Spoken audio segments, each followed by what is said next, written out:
What is a hero? A mythological figure, often of divine descent, endowed with great strength or ability? An illustrious warrior? No.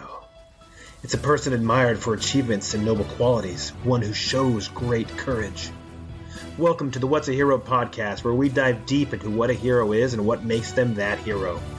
I'm your host, Ken Fraunfelter, and I'm going to be introducing you to some of the world's most likely and unlikely heroes. You may have never heard of them before, and they most likely have never met you. But they all have one thing in common. They are ready to do whatever it takes to help make you better, even if it means sacrificing everything for you. Let's get into it.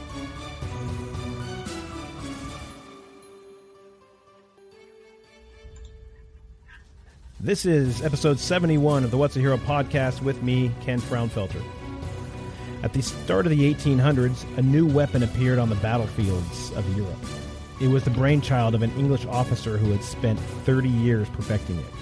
A hollow artillery shell was filled with smaller musket balls, along with a charge of gunpowder ignited by a fuse.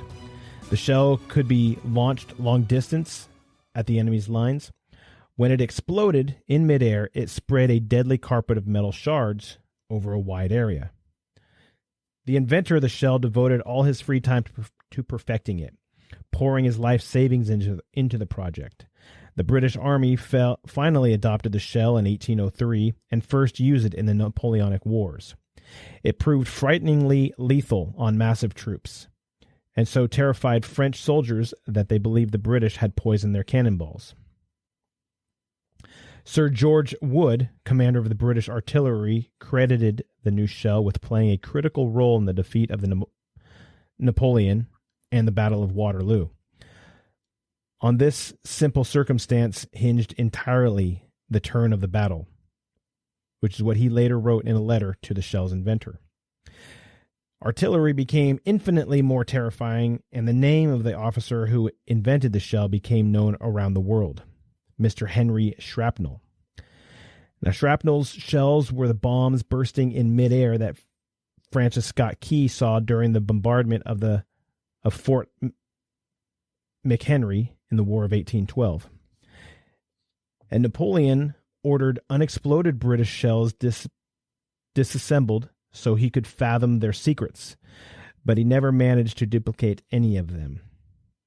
And so in this case, our hero of the day is Mr. Henry Shrapnel. Some people would say not so much, but that changed the tide of many a battle in our lifetime and throughout the history of the United States and the world. With that in mind, we've got to consider everything that anybody's ever brought to us, as far as the things that are developed so that we can do the jobs that we need to do. Now, whether that is medicine or whether that is arms or things to help keep us safe, that there's a wide swath of things that we look at that make a determination and make a change in the way that we do business. That being said, we always have to consider how it is we can use those. Do they get used for good? Do they get used for evil? And the more we can, I guess the best litmus test for that is, how are you serving your fellow man? Are you, in this case, they were fighting the French, right, who they were coming at them. Are they using that to protect their people, or are we using that to destroy somebody else? Now, sometimes we have to hurt others to save ourselves, and that's just how it goes. But the ultimate goal, the intention, makes the difference. So always consider that. With all that said, I do want to introduce today's guest. He is an Army veteran who has a great story to tell us. And I don't want to give too much away, because if I start talking about him, I'm going to take his story away from him, and I don't want to do that. So without any further ado, let's just introduce Mr. JD Thompson to the What's a Hero podcast. How are you doing, sir? Welcome aboard. Hey, good. Thank you, sir. Appreciate being here. Absolutely. Who's JD Thompson? What's he do? What's his deal? Well, I really don't do anything much anymore. I'm 41 years old, and Army veteran, and I was a combat MP in the Army. I was a firefighter here in Arizona, and kind of got out of doing all the first responder stuff. I've kind of had my fill of it, and kind of trying to just live life now, huh? That's it, man. Yeah. My little man, and that's just, he's my focus now. So that's cool. That's cool. So you were a firefighter, you were in the Army, you've done a bunch of different stuff, and I want to get into where that, took you and the things that you did with it. But before we get into that idea of you always being selfless and serving other people, let's go way back in time and find out who little JD was. Who was that little guy? What did he do? Where did he go? What did he play? What did he go outside all the time? Was he just getting in trouble? What was his? Yeah, I definitely got in trouble a lot. Yeah. I've got 3 brothers. So it was a house full of 4 boys. We grew up all around. My dad was actually a pastor. I was born in Texas. We moved to Arkansas, lived on a farm. We had about 5 acres of land out in the middle of nowhere. Our closest neighbor was a mile away. So it was a pretty cool little childhood, man. We had some horses and cows and chickens and goats, and, grew our own crops, and kind of pretty cool little lifestyle. So I'm guessing living on a farm, you were outside every day, all day. That's what it was, man. We didn't play around inside. It was outside all day. We had forts out in the woods, and it was pretty fun. That's pretty cool. That's pretty cool. Yeah. So we got to move around a lot, Wyoming, Utah, California. Let's see. Arkansas a couple times, a couple different places in Arkansas, but, my parents, we were living out in California, and my mom ended up getting really bad sick. And so, my dad doctors couldn't figure it out. And so they finally, one doctor finally said, "Hey, I think you're allergic to something in the air." Mm-hmm. And so, I was about 17 at that time. I had gone on a trip with my grandparents, up to Lee Vining, up in California there by Yellowstone. Right. Uh-huh. And so, this is obviously back in the day, we didn't have cell phones regularly available. Right. Right. They just had the big old giant brick phones. That was portable. Otherwise, right. And you had made a ton of money to get that. Yeah, exactly. Yeah. Well, my grandparents, they traveled a lot. They traveled all the time. So they ended up investing in one. So they had one just because they traveled everywhere. So, at one point I remember calling home and, talking to my parents while I was on this trip, and they said, "Hey, it's a good thing you called. We're packing the house up. We're moving." And so, so while I was on this trip, my grandparents, my mom and dad and all my brothers all packed up, and they left California and moved to Phoenix. And so when I got back to California, it was quite an adventure. So I came out to Phoenix and moved in with them, moved back with my parents. And it was a little while later, my mom just going to the doctors here and there. And she finally found one doctor that decided, we're not going to give up on this. We're going to figure it out. Mm-hmm. Ended up, she had end-stage renal disease. So kidney failure. Wow. Both kidneys. So, and by the time they figured it out, I mean, she was pretty bad off. Uh-huh. So, fast forward a couple of years of her, going through all the stuff, what all the testing and all the stuff that they were trying to do, the treatments and everything. Right.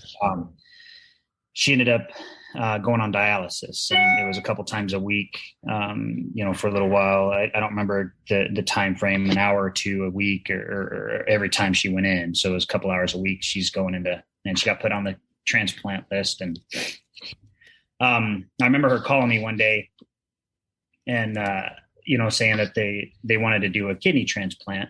Mm-hmm. And the transplant they wanted from a live donor. Right.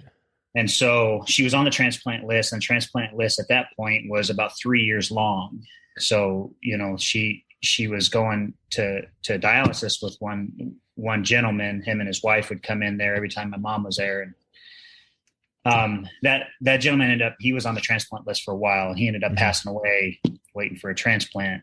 And so it was kind of, it was just eye-opening, I guess, right. Like here's my mom, and she's dwindling away to nothing, and it was crazy. So she called me one day and told me that they knew my dad's blood type, and they knew my oldest brother's blood type, just because my oldest brother was in Air Force.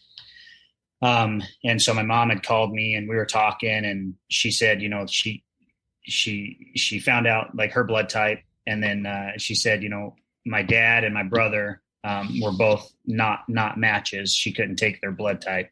Oh. And so we were kind of, crying on the phone together. Right. Mm-hmm. Just kind of, what do we do now? And how do we figure out where to find our kidney? Right. And so one year for Christmas, my mom had made us all four of us boys a little, what's it called? A photo album. Oh, right. Like from our baby pictures all the way up until the point that was. And one of the little things that she had put in the photo albums was that little card from the hospital where they write down your blood type and how much you weigh and all that stuff. Oh, right. And so as I was on the phone with my mom, I remember thinking about that photo album. And so I went into my bedroom and I was looking around for it while I'm on the phone with her, and I found it and I pulled it out and I opened it up and I looked on the thing, and I told my mom, I was like, hey mom, I'm, I just found that the photo album it's got in there. It says I'm O positive as far as my blood type. Right. And so she kind of started crying some more. And so I started crying some more, because I was like, oh, all right, well, I guess there's three of us down, right? Like I can't give it to her. Right. So, right. And, but she told me she says, I can take O positive blood. Right. She's like AB negative, I think it is. So it's like one of the rare. Well, I think they say O positive is interchangeable. Right. Yep. Yeah. The only thing I can't take any other blood than O positive. Right. So, but you can give yours. Yeah. I can give to anybody. It's crazy. So yeah, magic blood. And I just right. So I told her, I said, well, all right, well, where do we go? What do I do? Like, let's get the ball rolling, right? Right. So, I started testing, started all the testing and everything else. It took about a year, for me to go through all the testing. Wow. It was, pretty intense, pretty crazy, I had never really even thought about giving blood at that point in time. You know what I mean? I guess you don't really think about stuff until it happens to you. And how old were you here? I was 20. I was about 20, 19, 20 years old. Yeah, when you're that age, you're thinking about yourself. You're thinking about yeah, I get it. At that point in time, I had gotten into bodybuilding and lifting and stuff. So I started enjoying it, right. And that's what I wanted to do for a career. I wanted to go and be in muscle mags and bodybuilding magazines, and I wanted to do the competitions and stuff. So. That's kind of the direction I was headed. And then this, I found this out. And so ended up going through all the testing, took me about a year. And I ended up being able to give, there's 6 points, that they have to match. Right. And the more you match in those 6 points, the better chances you get, the better the chance for the recipient for it not to be rejected. Right. So they told me I was almost a near perfect match, which was kind of crazy. Yeah, that's cool.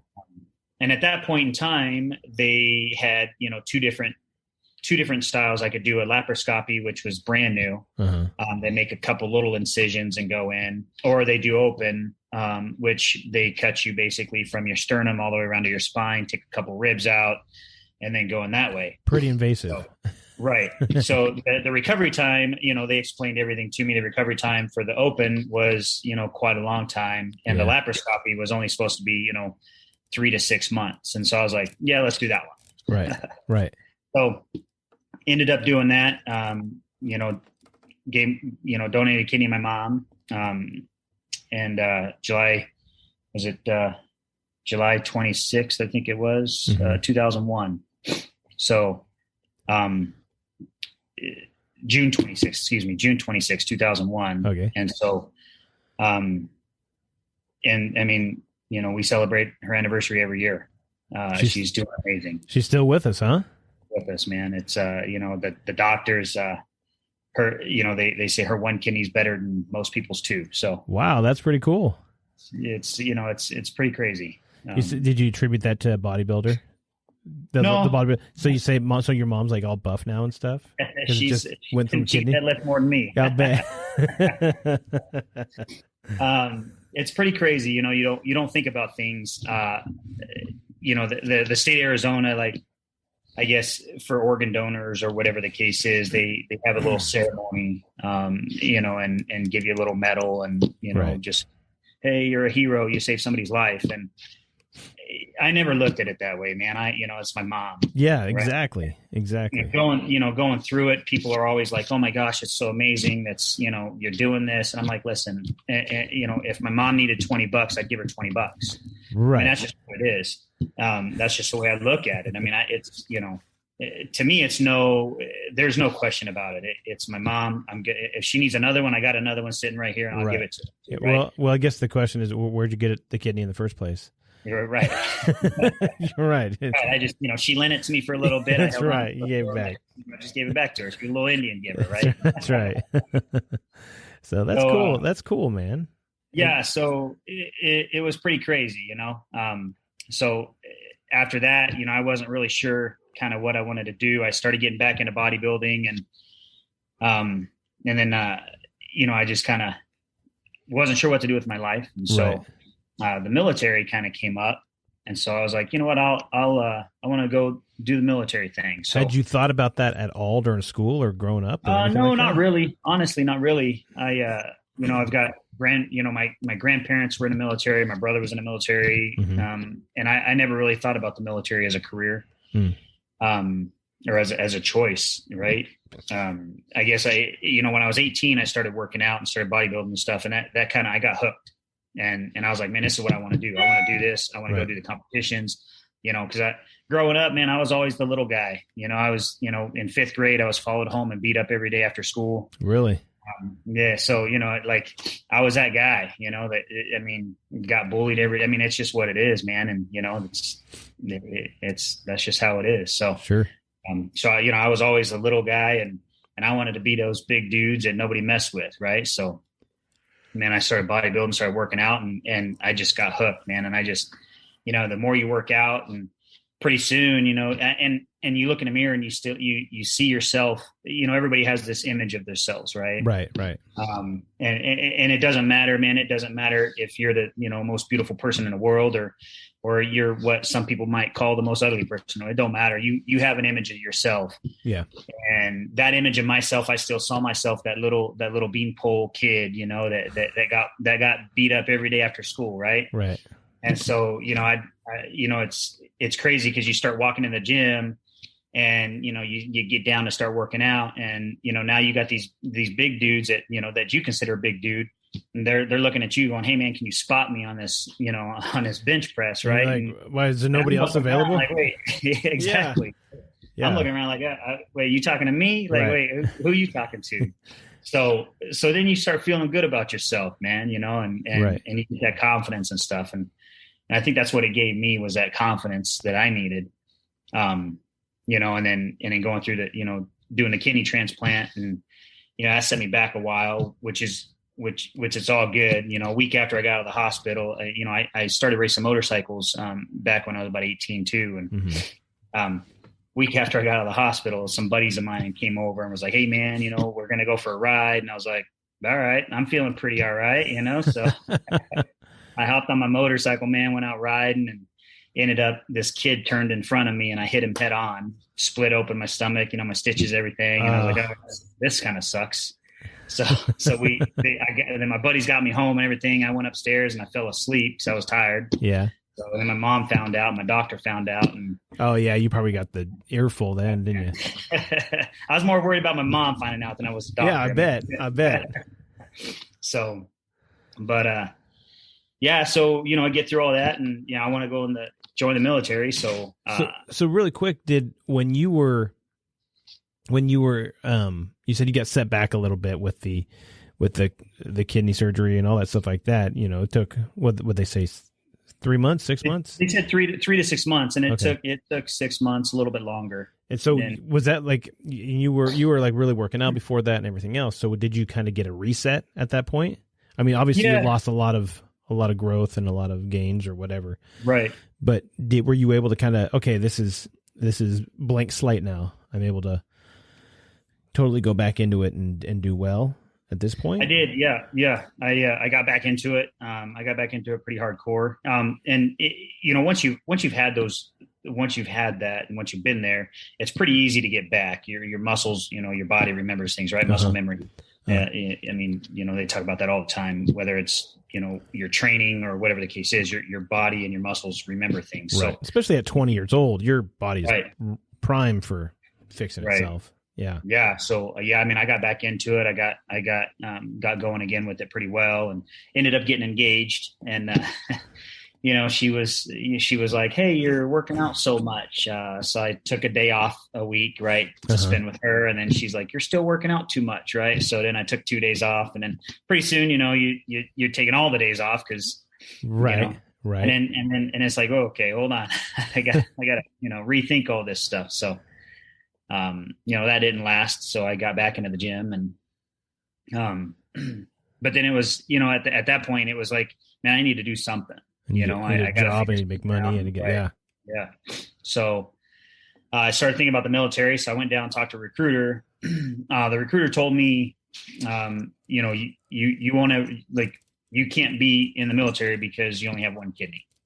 And so the regulations state that, if you're missing a kidney or if you only have one kidney, you're not, they don't want you in. Right. So, you're not a whole man or whatever. Right. Yeah. Right. So, and it didn't specify in the regulations, due to disease or whatever the case is. It just said lack of a kidney, basically. Mm-hmm. Right.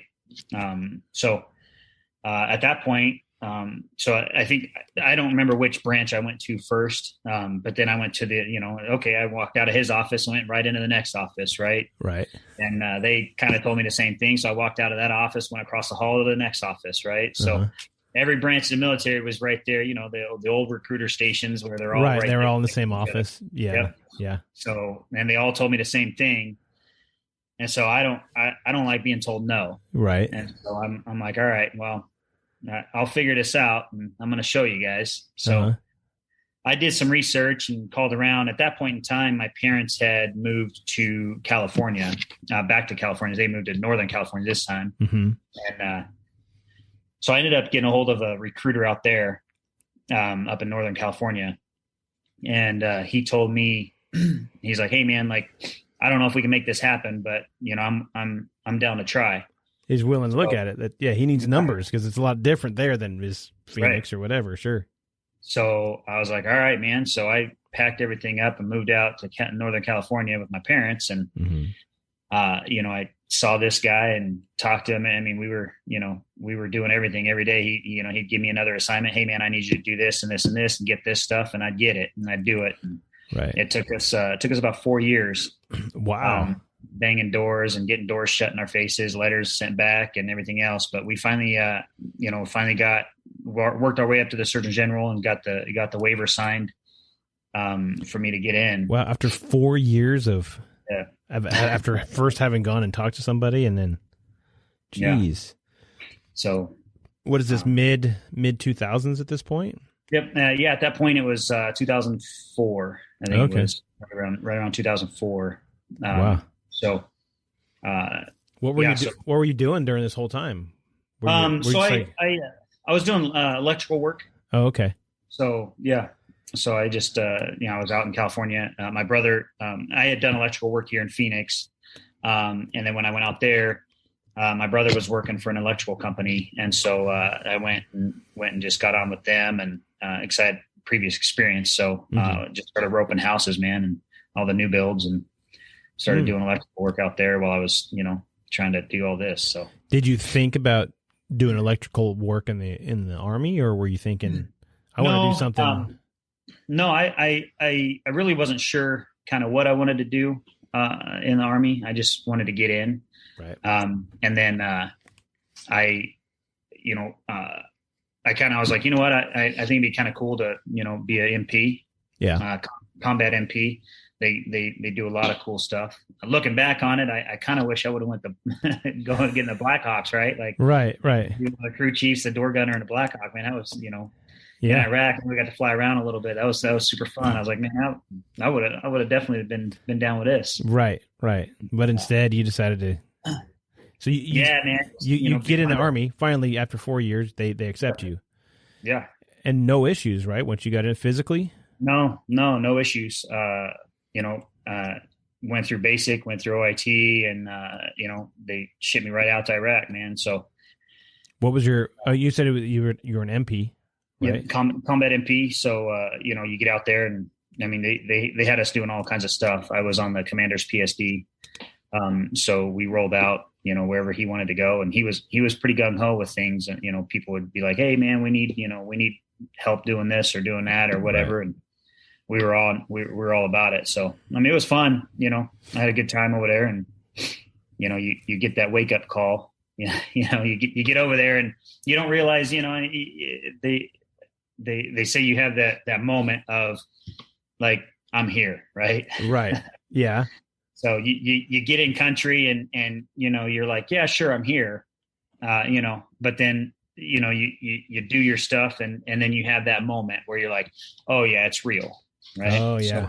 So what, really quick before we get too deep into it, what's the training like to get to be a combat MP?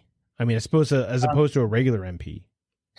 And you know what, or is there? I think as far as I think they changed the title. Honestly, it was MP and then it changed to combat MP because of the war, right? Like, okay. So they changed their roles. So, when you're back in the States, you're a cop. You're driving around your patrol car, responding to calls, traffic accidents. You're just a regular cop. Right. When you get overseas, you're more of a combat role. So you're doing all kinds of stuff, man. We did route security. We did checkpoints. We prisoner security. Like all kinds of stuff, man, over there. Close quarter combat stuff. I mean, we did a lot. Right. So we were kind of, MP, we always joked around. It was multi-purpose. Right. So yeah, one of our squads was pretty well heavily armed. And so we got called out a lot. So it was pretty fun. That's pretty cool. That's pretty cool. Yeah. So you're over there, you're getting to be kind of a, chauffeur for the base commander or whatever, and you're for our captain. Yeah. And and you said that there was at some point there was a wake up, like, oh yeah, I am not in Kansas anymore, sort of deal. Yeah. So, your base gets mortared and, all that stuff, and it's kind of like, interesting. All right. People are trying to get us, know, and then, I think my wake up call was, we ended up getting ambushed. And so, it was, we had been out for quite a while that day. I think we left about 3:00 in the morning. And we were, I don't even honestly know what we were doing all day. But we were rolling back towards our base. And it was about 3:00 in the afternoon ish. And it's hot, middle of summertime. And I can't wait to get back. Right. Cause I want a hot meal. Haven't had a hot meal in a while. Right. How long you say you had been out? Since about 3:00, 3:30 in the morning. So okay. we'd been running around all day, almost 12 hours at that point. Were you in a truck mostly, or were you? Yeah. So had to get on foot and. Yeah, we were on foot a little bit. We stopped at a couple different fobs. Okay. So we were able to download a little bit and walk around while we had a lieutenant with us that day while he did whatever he was doing. Right. But if you can get that kid off though, you can get in front of a fan or something like that. Yeah, for 10 minutes, man. It's it was nice. Yeah. so we're heading back to our fob, and ended up, we're just rolling down through it was like a 2-lane road, and there was trees on both sides, man. And,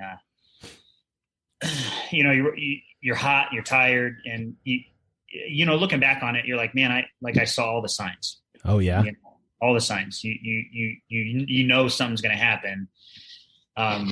Because when you're sitting there and all the cars are going, right, you got cars passing you, well, not really passing you, like running off the road because you're telling them to move. Right. Mm-hmm. So, and then next thing you know, there's no cars, right? You're not seeing a car around.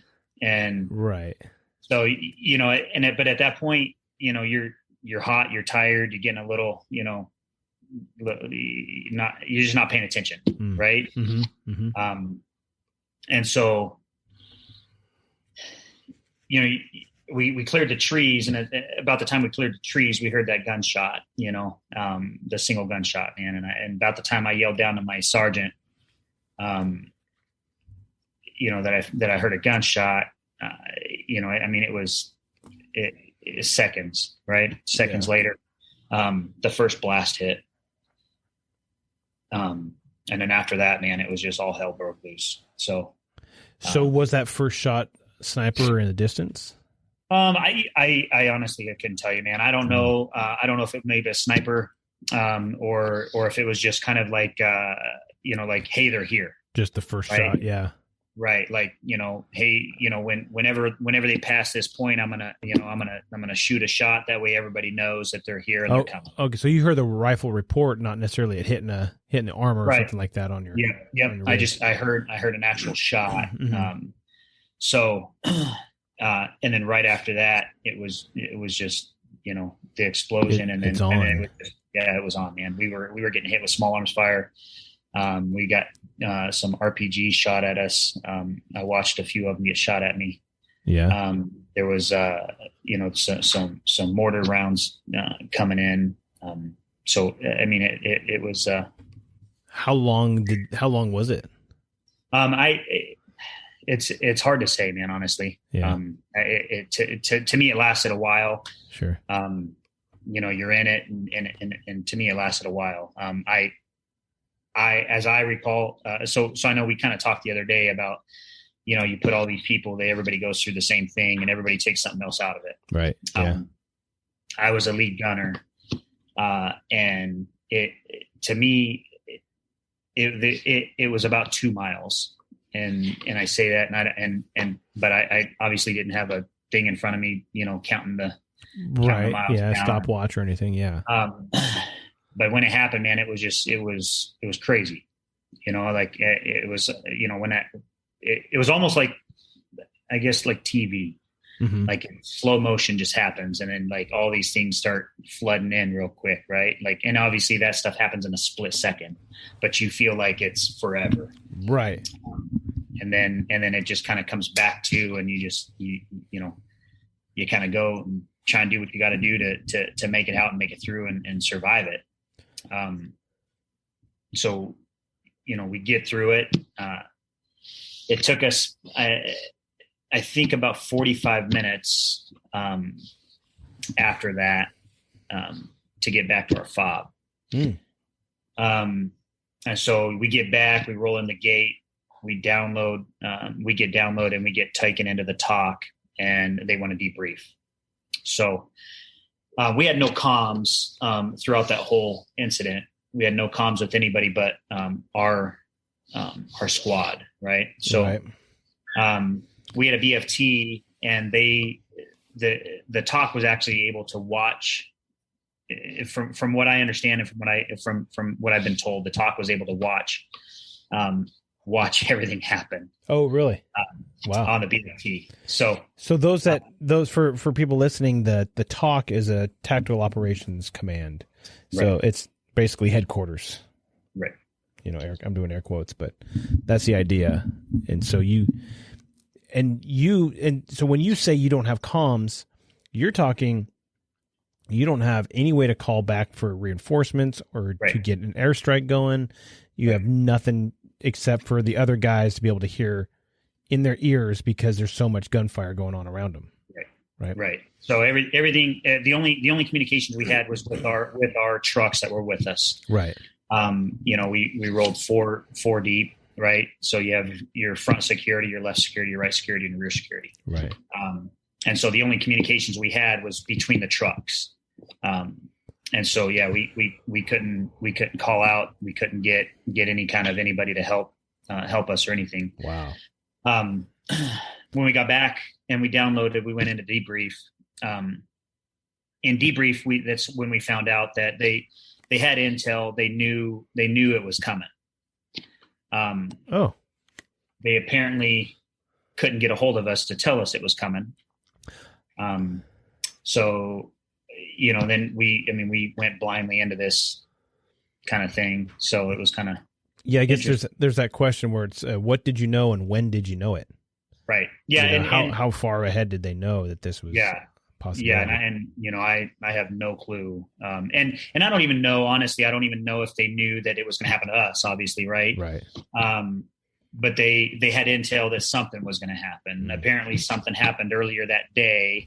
And it was kind of a retaliation to, something earlier that day. From what I had understood. Right. So you were lead gunner on an MRAP, a Humvee, or what were you on? Up armored Humvee. Okay. And so you're the lead gunner on that 50 cal saw 60. No, I had my 240 Bravo. Oh, okay. So I was able to I had a 50 cal and a 240. I could mount either one. Uh-huh. I always like to mount my 240. My thought process behind that was, all three other trucks had 50 cals. Okay. And so if anything ever happened, right. If anything ever happens, I can't dismount a 50 cal and carry it around. Right. Well, there's some guys can. I thought you were a bodybuilder. Yeah, right. Like, I mean, Rambo did it, right? Like, sure. No, I think that was an M60 that he did. Yeah, that was an M60. Yeah. He had that 50 cal on the truck. Right. Yeah. Okay. So that was my thought process was, I could always download my 240 and we'd have a crew serve weapon with us if heaven forbid we had to get out of our trucks and leave our trucks. Right. For anything. And so that was kind of my thought process behind that. Mm-hmm. And I love the 240. It's an amazing weapon. Oh man, from stories that I talk to folks and other things, like the guy that's running that automatic weapon in a unit that's on foot. I mean, they're like, oh, you're like the lifesaver. Now, obviously, getting that 50 cal up above you to be raining that down, that changes the dynamic as well. However, just having that automatic weapon right there, readily available for you to be able to do that. And it's a little more maneuverable because that 50 cal is much bigger and takes a little more to swing it. But if you're able to get that 240 around, that's a little quicker. A little quicker. You throw down some rounds down range. Yeah. I mean, a 50 cal obviously going to do a little more damage, but man, again, like my thought process was if I ever have to dismount out of this truck and leave this truck behind for any reason, man, I got a 240, I got a crew serve weapon that, that's going to help us get wherever we need to go and carry out our mission. Right. So where was it Taliban? It's hard to. We're assuming we didn't stick around and ask them, right? Sure.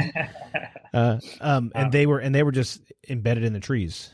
That you said were alongside they were. They were everywhere. It was hiding everywhere. So they were throwing RPGs down at us, and they were mortars dropping in on us. Mm. They had some IEDs set up, going off, and small arms fire hitting us. Right. So other than the small arms fire hitting the armor, I'm maybe penetrating a little bit of the armor. I don't know. Was there major damage? Did anybody have to no major leave a truck behind and get into another one or anything? Or? No major damage.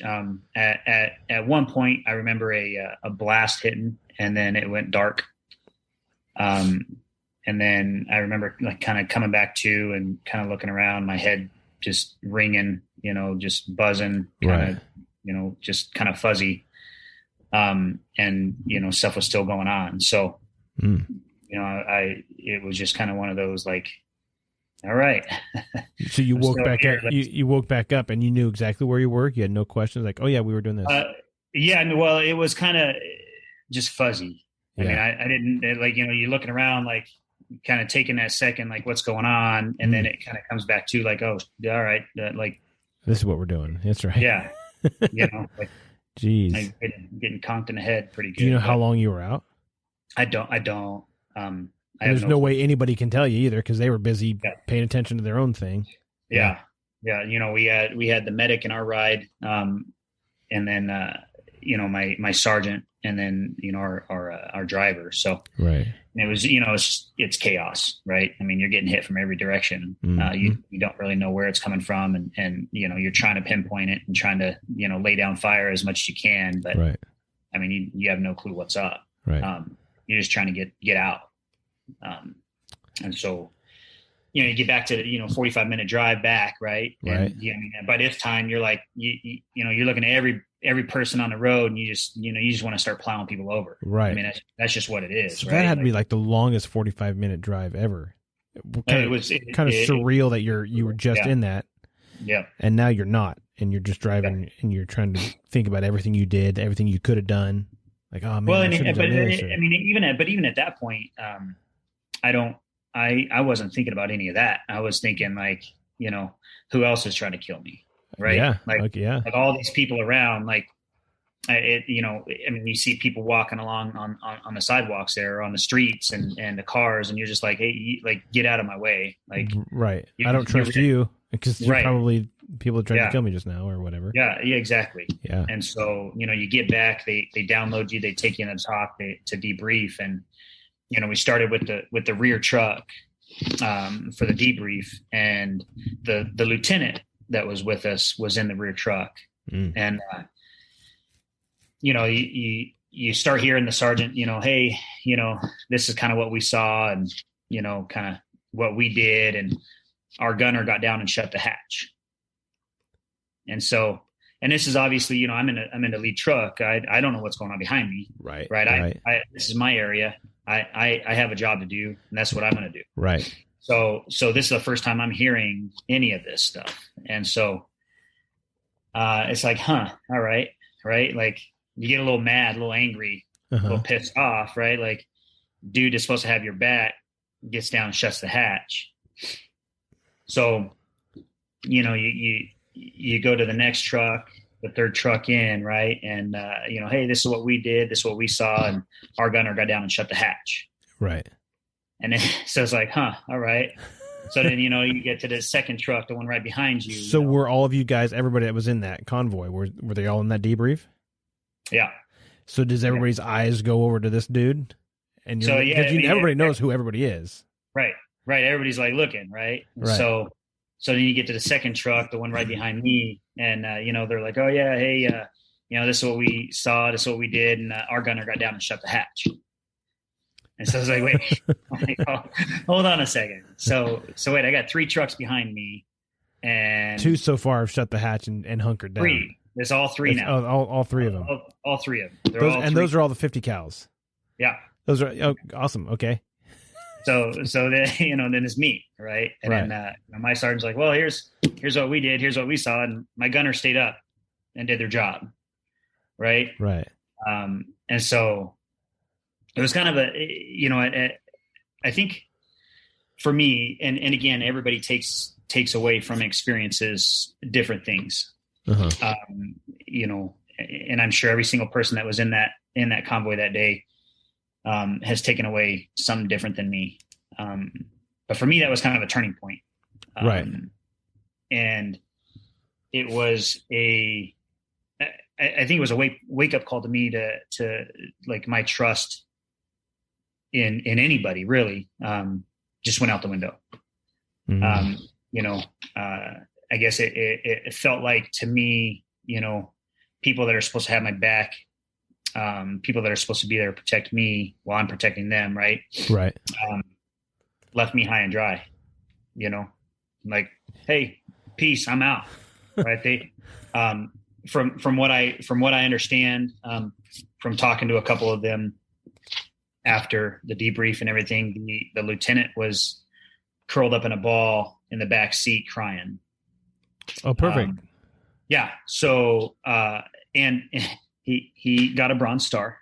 He put himself in for one and got one. So that was kind of cool. That's really good. That's really brought us through safely. His leadership and right. So, I don't know. I wasn't in the back truck, man. I can't verify that he was curled up in a ball crying. That's just what I was told. The word. Yeah. But it's cool. He got a Bronze Star out of it, and I got a pat on the back. Right. So, we when we were put in for our cabs, the combat action badges. Mm-hmm. I don't care about medals, man. I don't, and I want to be clear about that. I don't care about medals. I don't care about awards. Right. I'm not, I don't do the things that I do to be to get a bunch of something hanging on your chest and stuff. Yeah. I don't need that stuff, man. But that cab, man, that combat action badge, that meant something to me. Right. And, I was very proud of that. I earned it. Yeah. You know what I mean? Mm-hmm. And I hope that doesn't come across the wrong way, but like, I felt like, I'm going to fight for that. Right. And so when we got put in for those, initially we were told, well, it never happened. So, sorry guys, like you can't get them. And so really there was a lot of, and I don't know where it came from or who said what, or who even went to bat for us. But we ended up earning those cabs. They ended up awarding them to us. And so, but that was one thing that I was very passionate about. Right. Because I earned this. Because it's the idea that you were there. Right. That thing indicates that you got in combat and you saw action, which is the name of the thing. But that you specifically, you did your job, especially as you start listening to everybody else saying, oh no, we hunkered down and we waited for one other person to do their job so we can go get out of there. I mean, and you didn't even pipe up and say, oh, I did this. It was somebody else that said, oh yeah, my gunner did his job. He just got up there and started. It was my sergeant. He was the one that was given the debrief on what happened in our truck. And I don't do things to try and get praise, and I don't do things. I could care less about that stuff. Well, but there's that idea that if you work 2 weeks, you should expect some pay. Right. You do something that they say, hey, we give this for this type of work. Right. Then you should expect, hey, I did that type of work. Did I get that thing? I get that. Oh, cool. I just. It was a little, especially after coming out of the debrief and being in the mindset I was, and then here I am, now I've got a massive headache every day. My head's ringing, my ears are ringing. Like I'm, kind of going blurry vision here and there every once in a while, and I have another, that was in July 28th. And so, here I have another, how many months left in country. Right. I'm not going to be the one that's like, hey, I got a headache. I need to go see a doctor. Right. Like, yeah. You're just going to be popping Advil and calling it good, huh? Right. Yeah. The 800 milligram ibuprofen, man, That's right. So, finish out my tour and, you just know that the people that you're with, you can't rely on them. You can't trust them. I'm the only one that got my own back. So, and that's that kind of, every time you roll out the gate after that, man, it's, all right, I'm on my own out here kind of thing. That's the feeling you got. The only thing that now I'm assuming in your brain, what you're thinking is at least there's a couple other people to draw fire, but I know that if I'm going to be doing something, if it's got to get done, I'm going to have to do it myself. Yeah. I mean, and that's kind of the mindset, that you have to have at that point. Right. Which, I mean, that sucks. Yeah, that really absolutely. That mind frame. Because that's not a common thing with with a lot of groups in either the military or law enforcement or whatever, it's a team and everybody looks out for each other, and your job's going to be easier because you've got somebody that's going to pick up some of your heavy weight.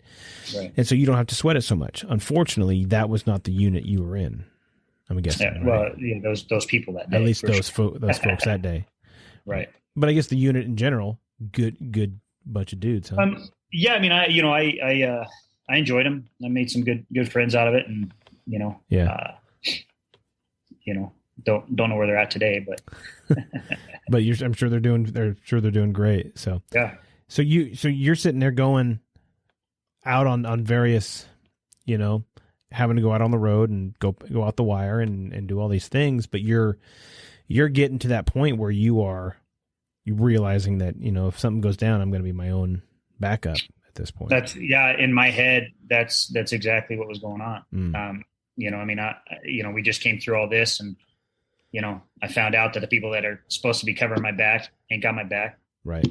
So yeah, in my head, if something goes down, it's me, I'm on my own, Mm-hmm. And I mean, my sergeant, my driver, I still felt like I could count on them. But obviously they have a job to do, right? So my job is to help protect them. My driver's job is to drive that Humvee and get us out of where we need to go. Mm-hmm. And then, my sergeant's job is to, be able to look out, be safety. Right. And kind of help be the other eyes and the comms and everything else, get us what we need. So, we all had our different jobs, but yeah, that was my mind frame going forward from there was, I'm on my own. Yeah. Nobody's got my back. I'm the only one I can trust. And you're still having headaches and whatnot during this time?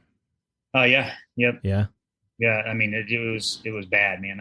Ringing in the ears, my head never stopped ringing. Like, they say if you go unconscious, then you need to see a doctor at any point. I'm assuming, did you go to sick bay at all, or you just go get? I didn't, man. Yeah. I didn't even really tell anybody. I think I told somebody that I was having these headaches and stuff, and I got some magic, right? Ibuprofen. So you're doing that, but how long after you said it, how long was it since that incident until you went back home? So we came back in December, the end of December. We got back. So we're looking 6 months or so. Yeah. And then after we got back, it was pretty crazy. I started, the headaches were getting worse and worse as time went on. Mm-hmm. Went and saw the doctor at the neurologist on base. He was getting ready to PCS. So, he was kind of like, yeah, you just have a really bad migraine. So take some ibuprofen. You're good. Bye. 6 month long migraine. Keep going. Right. So that was kind of his thing. And he kind of couldn't be bothered. Right. And he's getting ready to get out of there. So he's not focused on anything but getting out. Sure. And so I was like, hey, I think I need another opinion. So what started happening was, someone found me like on the side of the road, and I was like laying in the road in front of my car. Mm-hmm. Wow. And so I ended up obviously going to the hospital and stuff like that. And so I ended up getting a second opinion. So they sent me off base to a neurologist off base, which ended up diagnosing me with a traumatic brain injury and seizures. Wow. So because of the traumatic brain injury. Uh-huh. So, amongst other stuff going on, right? So all the PTSD and whatever. So that ended up starting the whole med board process. They were like, all right, well, you're doing this, so we'll see you later. Not only do you only have one kidney, you're also down to TBI and seizures. Thanks. Right. Perfect. So, so it was awesome. And at that point, I had never drank alcohol my entire life, man. And I never tasted this stuff ever. Until we're flying back from Iraq, we ended up getting stopped in Germany. Our plane kept breaking down. And so if I remember right, I may be a little off, but if I remember right, it took us about 60 hours to get home. And that's not normal. It's usually a little bit quicker. Yeah. Almost half that, right? Yeah. So we kept breaking down. Our plane kept breaking down. We had to fly back to, we left Germany after we refueled. We left Germany. We turned around, went back to Germany. We dumped all our fuel over the ocean, went back to Germany. Ramstein? No, Cologne. Oh, okay. And then they had us on a commercial flight, a commercial plane. I see. Okay. So landed back in Germany, sat at the airport for I don't know how long, forever. And then they finally said, hey, the plane's got to get fixed. We finally found the problem, we think. So it was like a little 80-cent O-ring that was giving them the issue. So that's what they said the issue with the Challenger space shuttle was an O-ring. Yeah, it's so crazy. Those dang O-rings, man. Yeah, you never know, man. Well, they used to say that, initially back years and hundreds of years ago and everything during war, what they would do is they would have at night, they wouldn't fight. And so they would sit around the campfire and they would tell their stories. So there's that. And then they would obviously take a long time to go back to their homes. So they'd be on their marches and they'd be going back home that way. Well, fast forward as time goes, and then let's say, World War II, World War I, they're over there fighting, they do all their stuff. They come back home where they weren't taking planes back home, they were taking ships. And when they would take ships, it would take a couple weeks to sail home. Well, they would get home but during that downtime they said that they found that it was therapeutic for these guys, because you fast forward now to Korea, Vietnam, and every other war we've had since, these guys, they're coming home within a day. And like you said, 60 hours or whatever, and that's actually a long time. These guys are getting home within one day, they're one place, and the next day they're back home. And they're not getting this opportunity to debrief the whole thing, just to get it off their chest. So they said that there was a lot less, there still was PTSD, PTSI, and all this different stuff from these guys, but not as bad. I mean, there's documentaries on like Netflix you can watch that have stuff about shell shock and whatnot from World War I. Yeah. But they had more of an opportunity to get this stuff off their chest so they can just vomit it out with guys that understand it and can get it, and it's not bothering them. Because it's hard to come home and start telling your mom or your wife or your girlfriend or whatever about, some of the trauma that you see over there, or some of the blood and the gore and the whatever that you see over there,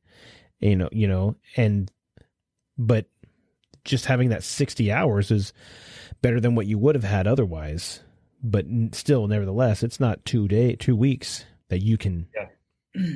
Well, then, when we got back, it was because we had to fly into Alaska to drop another company off as well. So then that kind of helped take up some of that time too. So we dropped them off in Alaska, and then we flew back to Georgia. Yeah. But we get back it was right around Christmas time. Mm-hmm. And when we got back to the States, and, they were focused on, they were like, okay, we want to get you guys home, to try and get you guys home for Christmas. So, I mean, the normal, you go through a week or two of debrief, right? All your, you come back and you're going to all the debriefings, right? All the, reentry stuff that they want to do to you and everything else. And, mm-hmm. We get back and it's right at Christmas time, and they're like, hey, we want to go home for Christmas. So we're going to do this in a day or two. Right. So you get a day or two of, what's supposed to be, whatever it is. I don't even know, honestly, what is supposed to be a week or 2 weeks or whatever it is supposed to be. Right. Right. Everything else, they condense it all down into a day or two. And then they say, all right, we'll see you later. We'll see you after the new year kind of thing. And so, here you go from, being with these guys 24/7 and always be around those people, right? To now, you come back and all of a sudden you're on your own again. Sure. And, I remember, because it was right at Christmas time. I remember, when we got back, I went to Target, and the first time I had been alone, right. In a year or whatever it was. And so I get back, I go into Target, and it's Christmas time. And so everybody's running around and bumping into everybody. And right. Yeah. There's just 100 people there. I mean, in your small little vicinity, and then kids are running around. There's screams, there's yells, there's cries, there's giggles, and smells and sounds and different things. And it just triggers you, man. And I remember I didn't make it past, like, you walk in the doors, and I probably made it 50 feet in the door. And I don't know how many people hit me by that point. And I lost it. Right. Yeah. And I just, like, I couldn't do it. I remember screaming and just kind of running out of the store and running back to my car, and my heart was racing. And I mean, it was just crazy. Wow. I mean, crazy, like you're over and you're with these certain people all the time. You got somebody, supposedly watching your back. Right. Right. But then you're all alone, and you got all kinds of people around, and, you've got all different nationalities of people. And so, you're smelling different smells and everything else, triggering everything. And it just takes you right back. And it's just, it's so crazy. Did you get anything? I'm trying to figure out how to say this question. Did anybody come, and or were you with anybody, and did anybody try to, address this issue with you at that moment? Or no, I was by myself in Target. And so, I just went back to my car, and kind of took a little while to calm down a little bit so I could drive back to the base. And I think the next day I hopped on a plane and flew back to Phoenix. And that was an adventure, getting into the airport. And oh yeah. And do you want to talk about now a whole bunch of different cultures and nationalities and people and everything like that? Yeah. I remember getting into Phoenix, and got off the plane, and I had to go down and wait for my bag at the little baggage claim. Mm-hmm. And I remember backing myself into a corner, and, just a corner, and just watching across the thing, waiting for my bag. And my brothers, I had two of my brothers were there to pick me up, and they were kind of like, kind of standing off, like, what are you doing, kind of thing.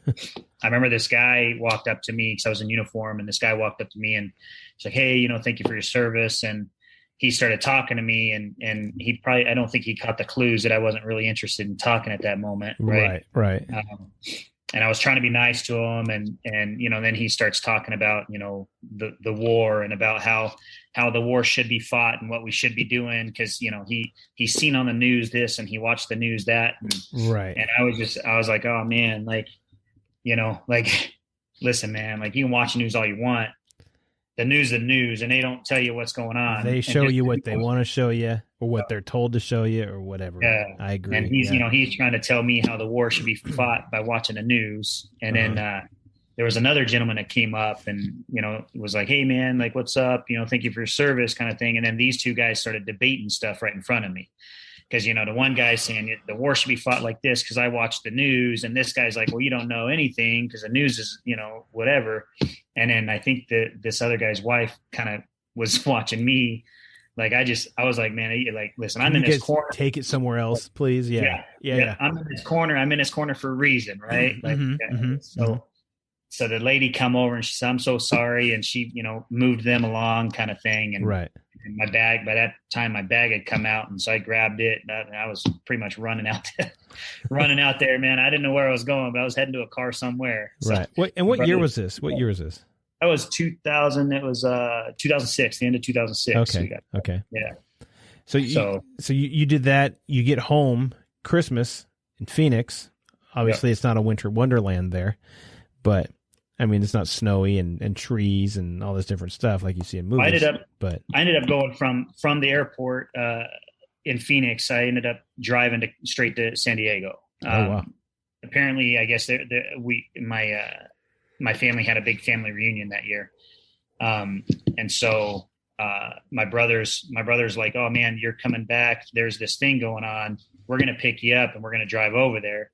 And so I was like, hey, that's cool with me.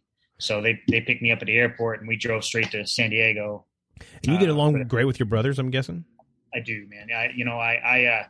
I wouldn't be alive today if it wasn't for my family, man. Yeah.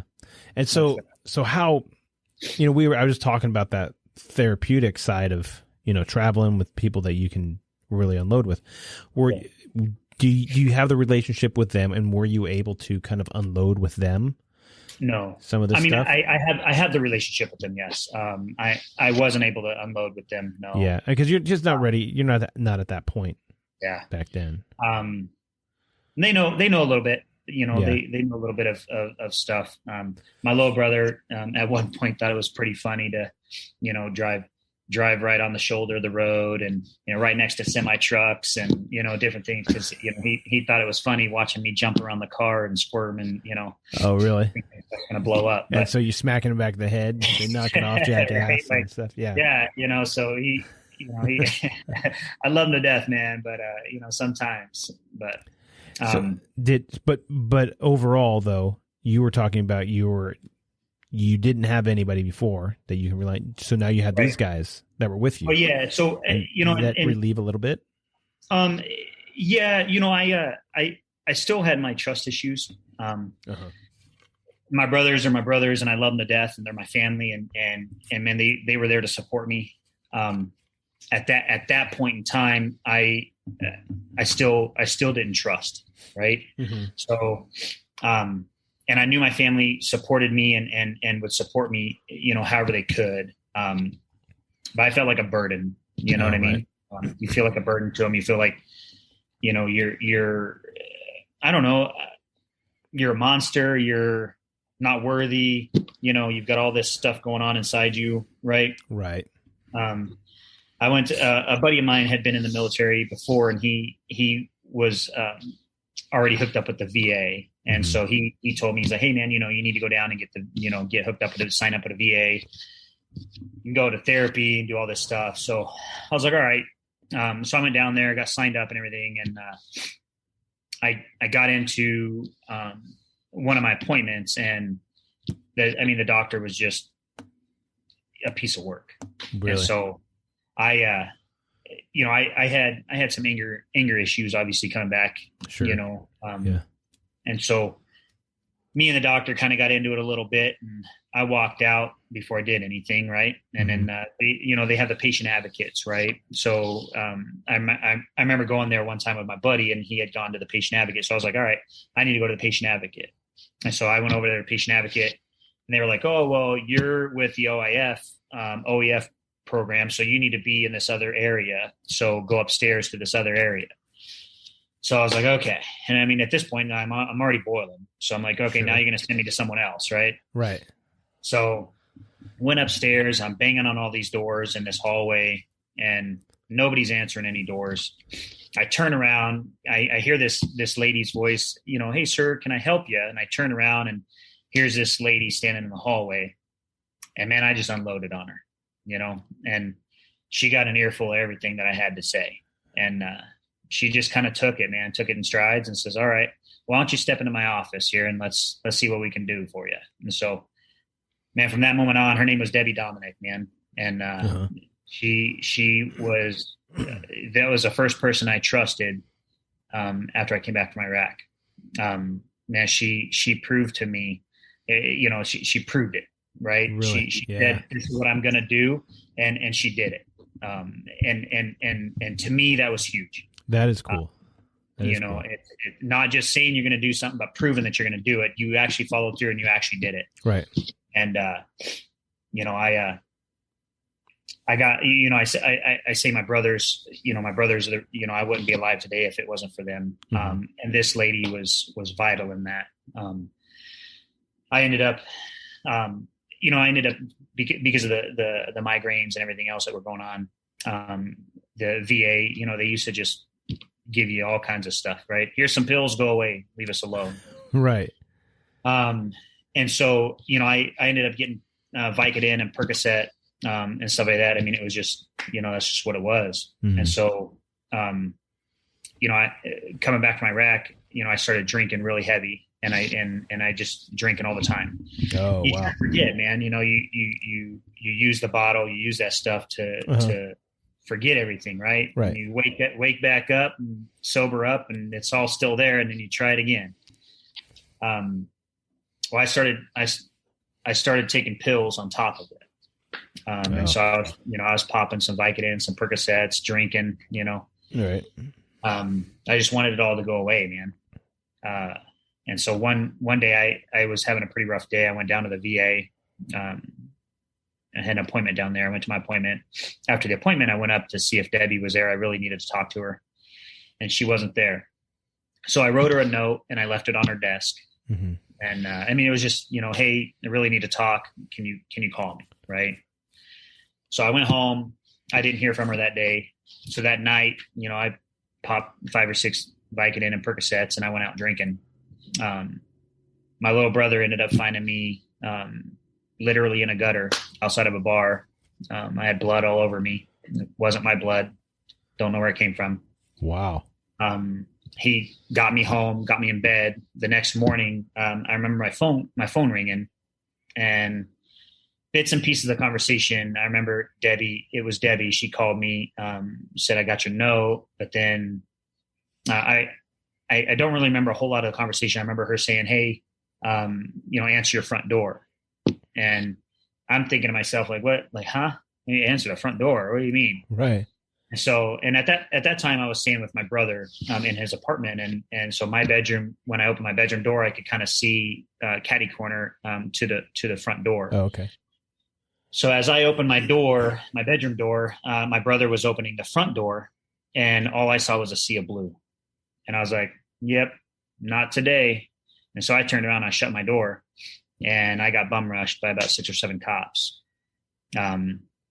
They ran in the room, took me down, cuffed me up, took me outside. They were there to do a welfare check on me. Uh-huh. But, being that, they don't know if I have weapons or whatever else inside the room, right? Right. They can't let me just walk into, close the door and walk in. They don't know what's going on. Right. So, they ended up taking me down to the VA downtown to where Debbie was. Mm-hmm. A buddy of mine, I've got a lot of buddies out here on that are all police officers. And one of my buddies had just gone on shift, and they notified him what was going on. And his sergeant was like, hey man, go take care of that thing. So right. he met them down there at the VA and sat there with me all day. I mean, I think it was probably 9 o'clock in the morning when I got down there, and it was 7 o'clock, maybe 8 o'clock at night when I left down there. Wow. And he was there the whole time. That was my turning point, man. That was kind of a wake up call for me. Was I need to do something about this, or else I'm going to be one of the 22, right? And so was it Debbie who, because of your note, or because of your brother? So my brother found me.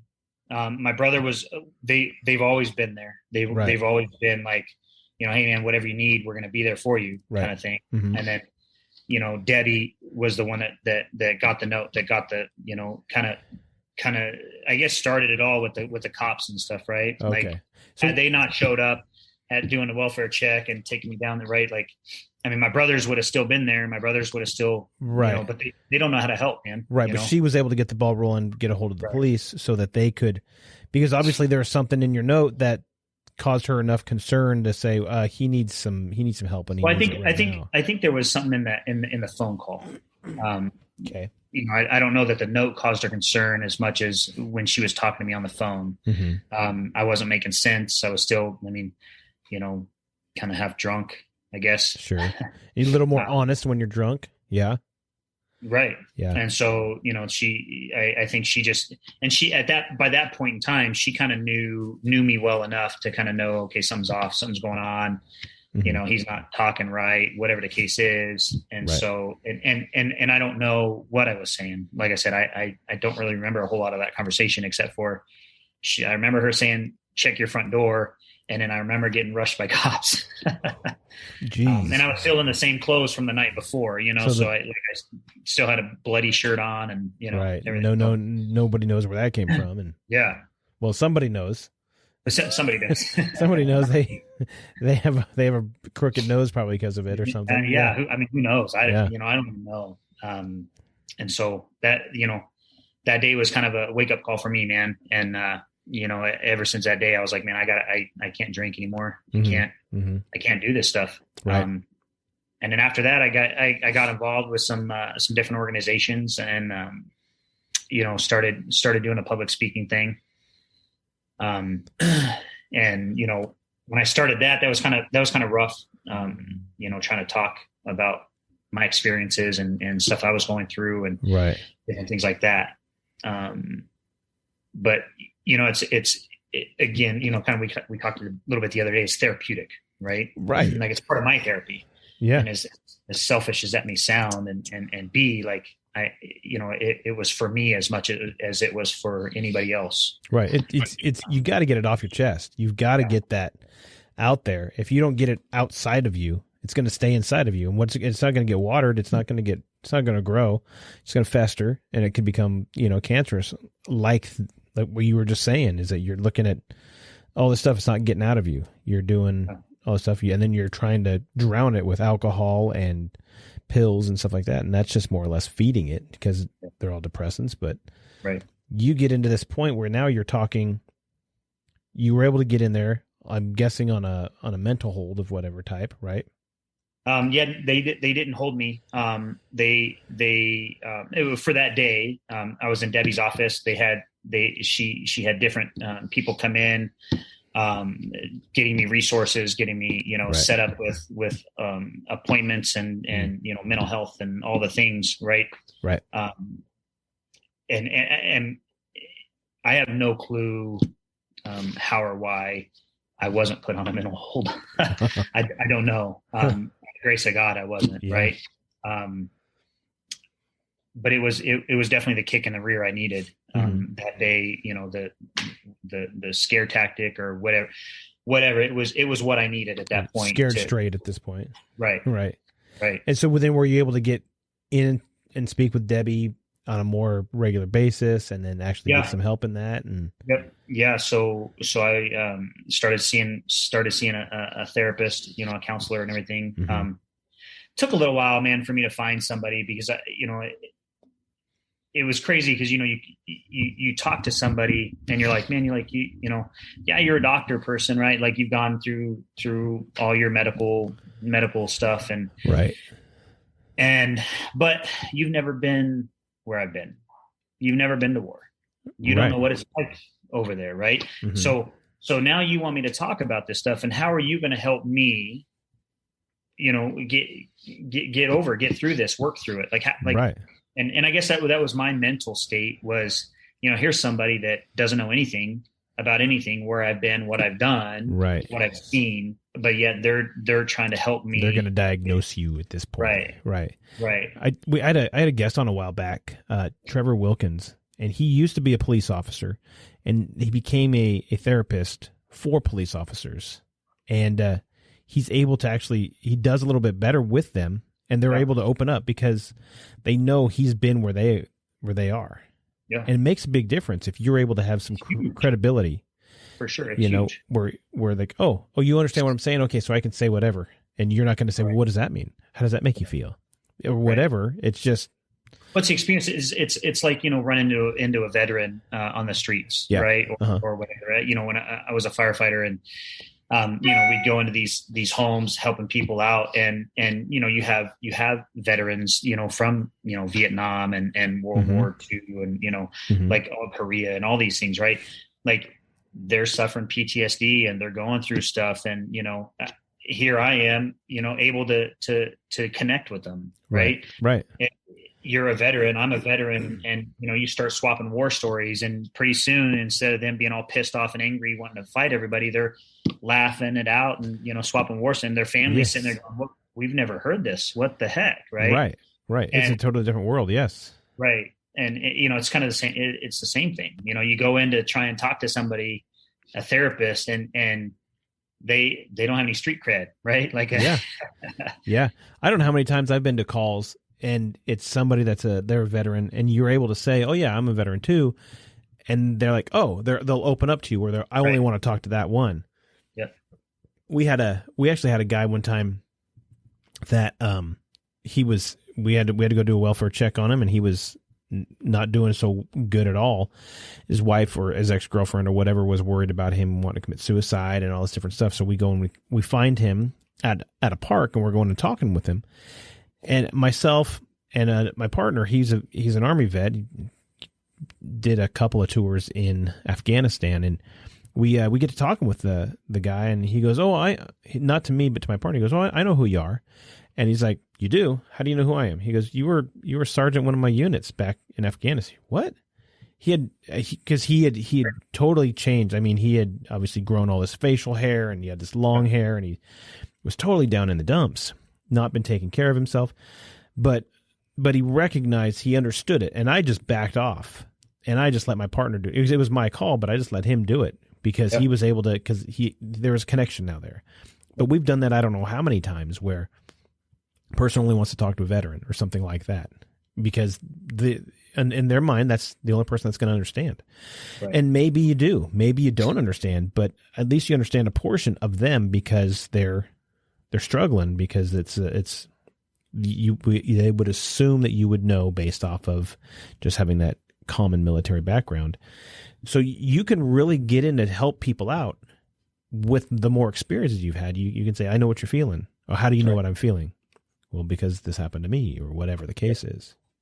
Well, it's firefighters, they go home and, they want to, their wives want to know what's going on, and you try and talk to them, and their wives are just like, yeah, why are you telling me these things? You know what I mean? Like, right. They don't understand. They don't know how to help. Another firefighter is obviously going to be able to, talk to them. A police officer is the same thing, right? Like another police officer is going to be able to understand, what you're going through. You had a rough call, and, I actually had a buddy of mine at one point tell me, cause I was going through a lot of the stuff with my PTSD and everything. And I had a buddy of mine tell me, yeah, man, just get over it. Just let it go.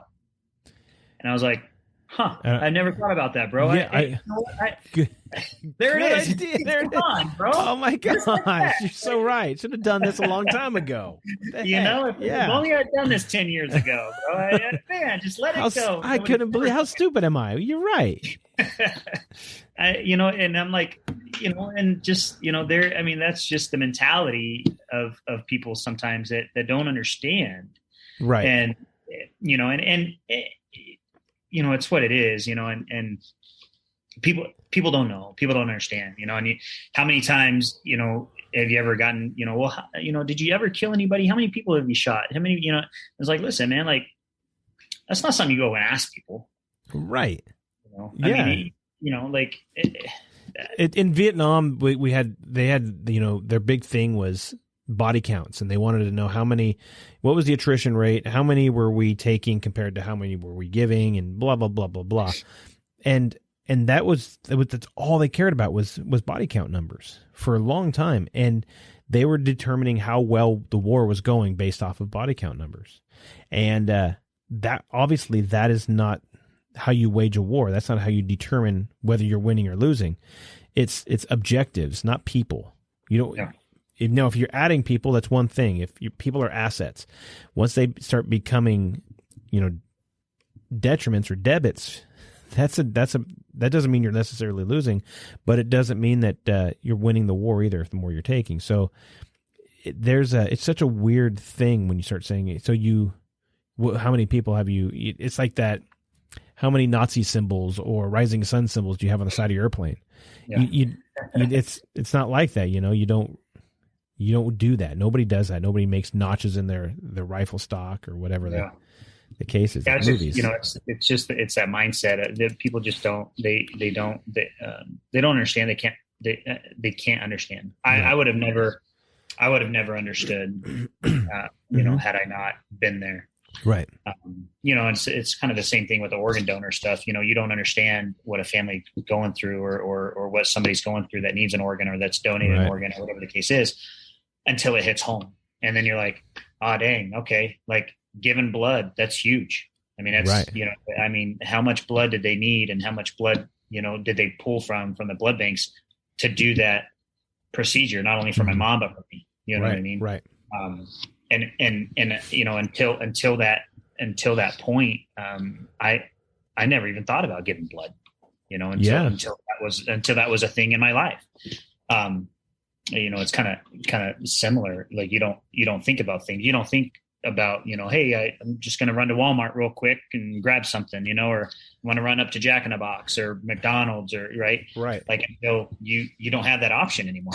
Right. I'm just going to run into Target during Christmas time real quick. Right. And go grab a right. thing. Exactly. Yeah. That's all. I was just going to go grab a thing. Target, Not so much.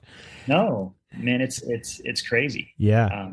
It's that idea that when we're so comfortable, it's the first world problems that we have, that we're so comfortable with our life that we have nothing else to do but complain about, how bad our life is, when in fact you have more opportunity, you have more comforts, you have more ease than anybody ever in the history of this planet.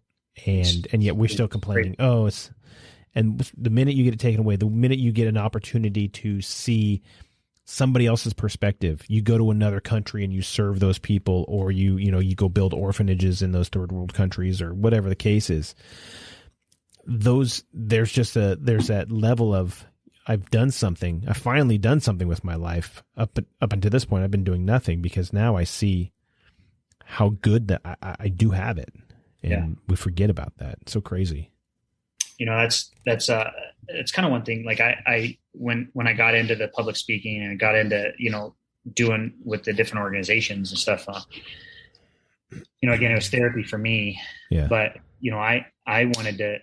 I wanted to make sure that everybody that was experiencing the stuff that I was experiencing, I wanted to make sure that they knew that, my big thing is, you're not alone. Right. That's one thing that going through all of this has taught me. I still do it, man. I'm going through custody battles and everything else right now, mm-hmm. and you get in yourself and you get inside your head thinking, I'm the only one that knows what's going on. I'm the only one that ever has gone through this. Nobody can understand it. Nobody knows. Right. And so you get to get this mindset of I'm all alone. Mm-hmm. I'm all alone in all this. Right. And that's one thing I always want to drive home to people is, you're not alone. No matter what you're going through in life, man, everybody's going through something. My mom's going through cancer right now. I mean, how many other people are going through cancer? Right. Like, we get invested in our own problems and our own little lives, and we can't see anything else that's going on around us. And for me, opening my eyes up and focusing on other people, and focusing on just trying to help. Like if I tell my story, 10,000 times and 20,000 times, whatever, but there's one person that gets something out of it, and it helps save that one person's life. Sure. Man, that's worth it to me. Yeah, absolutely. Absolutely. And you were saying that, that we think that we're all in this alone, where nobody understands my problems. Nobody understands my story. So I'm just going to keep it bundled up right here because nobody's going to understand it. We got to give people a little more credit that, they're not going to understand it because you're not telling it to them. You've got to be willing to tell it. You've got to be willing to step out and get comfortable being uncomfortable, as David Goggins says, just get to that point where you're like, I just don't want to tell anybody about it. And I don't know how many times I've been in just little menial, stupid little things that, happen at work or whatever, you keep it to yourself. And my wife has sat there and said, what's the matter? What are you grumpy about? Or are you okay today? Yeah, I'm fine. And then, a day later or whatever, she goes, what are you, it's like 2 days now, you're grumpy still, or what's going on, and I'm like, well, this happened. And the minute I start telling it and I get it out there, and she's like, well, have you thought about doing this? No, that's a good idea. I'll try that. All of a sudden I feel better because I just got it out. I just, it'll take that negativity away, that either grumpiness or whatever you want to call it. It gets it rid of it. So you've got to talk about it. You've got to have those people around you. And if you don't have people around you that you can trust, you've got to find them, because they're out there. There's people out there that care and they want to love you and they want you to succeed and do great. And I've met so many people, doing the stuff, the public speaking stuff. And, Natalie Riley, Nothing But Love Notes, man. And meeting Natalie and her mom and getting involved with Nothing But Love Notes. Has been amazing. Right. Those of you guys listening, Natalie is the writer of that book that I read the last time I had Chris Hoyer on here. And we talked about his book, when that day comes. So I read the intro from her book from that. So that's the Natalie we're talking about. I'm eventually going to get her on here. Yes. She's an absolute 10. She's a great person. She's actually the one who kind of told me about you and told me to get a hold of you, which was, I think, fantastic. That's a selfless person that just says, you got to talk to this person. She's amazing, man. It's amazing. And, the stuff that she does, the little love notes and it's kind of the same thing, man, along the same lines as, you get out there and you tell your story and you talk to people and you do the public speaking and those little notes, man, you hand somebody a note and you watch it, you watch them read it or you see the comments that they go back on and they leave or whatever. And it's just, and that they needed it. They needed to feel that they're not alone. There's so many people out there, whether it's veterans, whether it's police officers, firefighters, man, whether it's a teenager at school. The suicide rates are insane with everybody right now. Absolutely.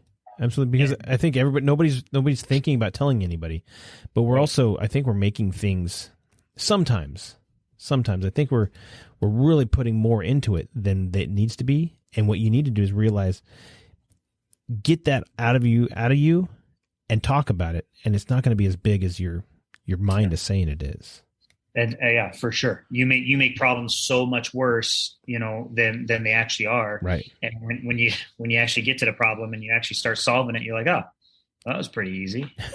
And then, now I feel like an idiot because I sat here for 3 weeks worrying about this thing. Yeah. Right. Yeah. Everything's different when you're in a dark room by yourself. The minute you open that door and there's some light that comes in, you start realizing, this was next to me the whole time. I could have. Turn on the light. And this person actually cares. Let me look at this. Like, I'm not alone in this. I'm not alone in this fight, and that's huge, man. And it took me so long, and again, I still battle that, right? But it took me so long to figure that out. It took me so long to figure out that I'm not the only one that's going through this stuff. I'm not the first one ever to be through this. I'm not going to be the last one through this. Yeah. And if you can just get that story across to people, man, I think people that, no matter what they're going through in their life, man, it doesn't matter. Dude, I've been bullied. I've been picked on. I've been, beat up. I've been, shot at. I've been everything in my life. Right. Like, right. And I'm not the first one that's ever gone through all that stuff. I'm not going to be the last one to ever go through that stuff. Right. So, I think that's just huge for people to understand, like, no matter where you're at in your life, man, like there's always somebody out there that's going through the same thing, and you're not alone in this fight. There's always people around you somewhere. You just have to open your eyes. You have to open up. You have to be, like you said, you got to be comfortable with being uncomfortable, man. And somebody there in your life is going to be there for you. Right.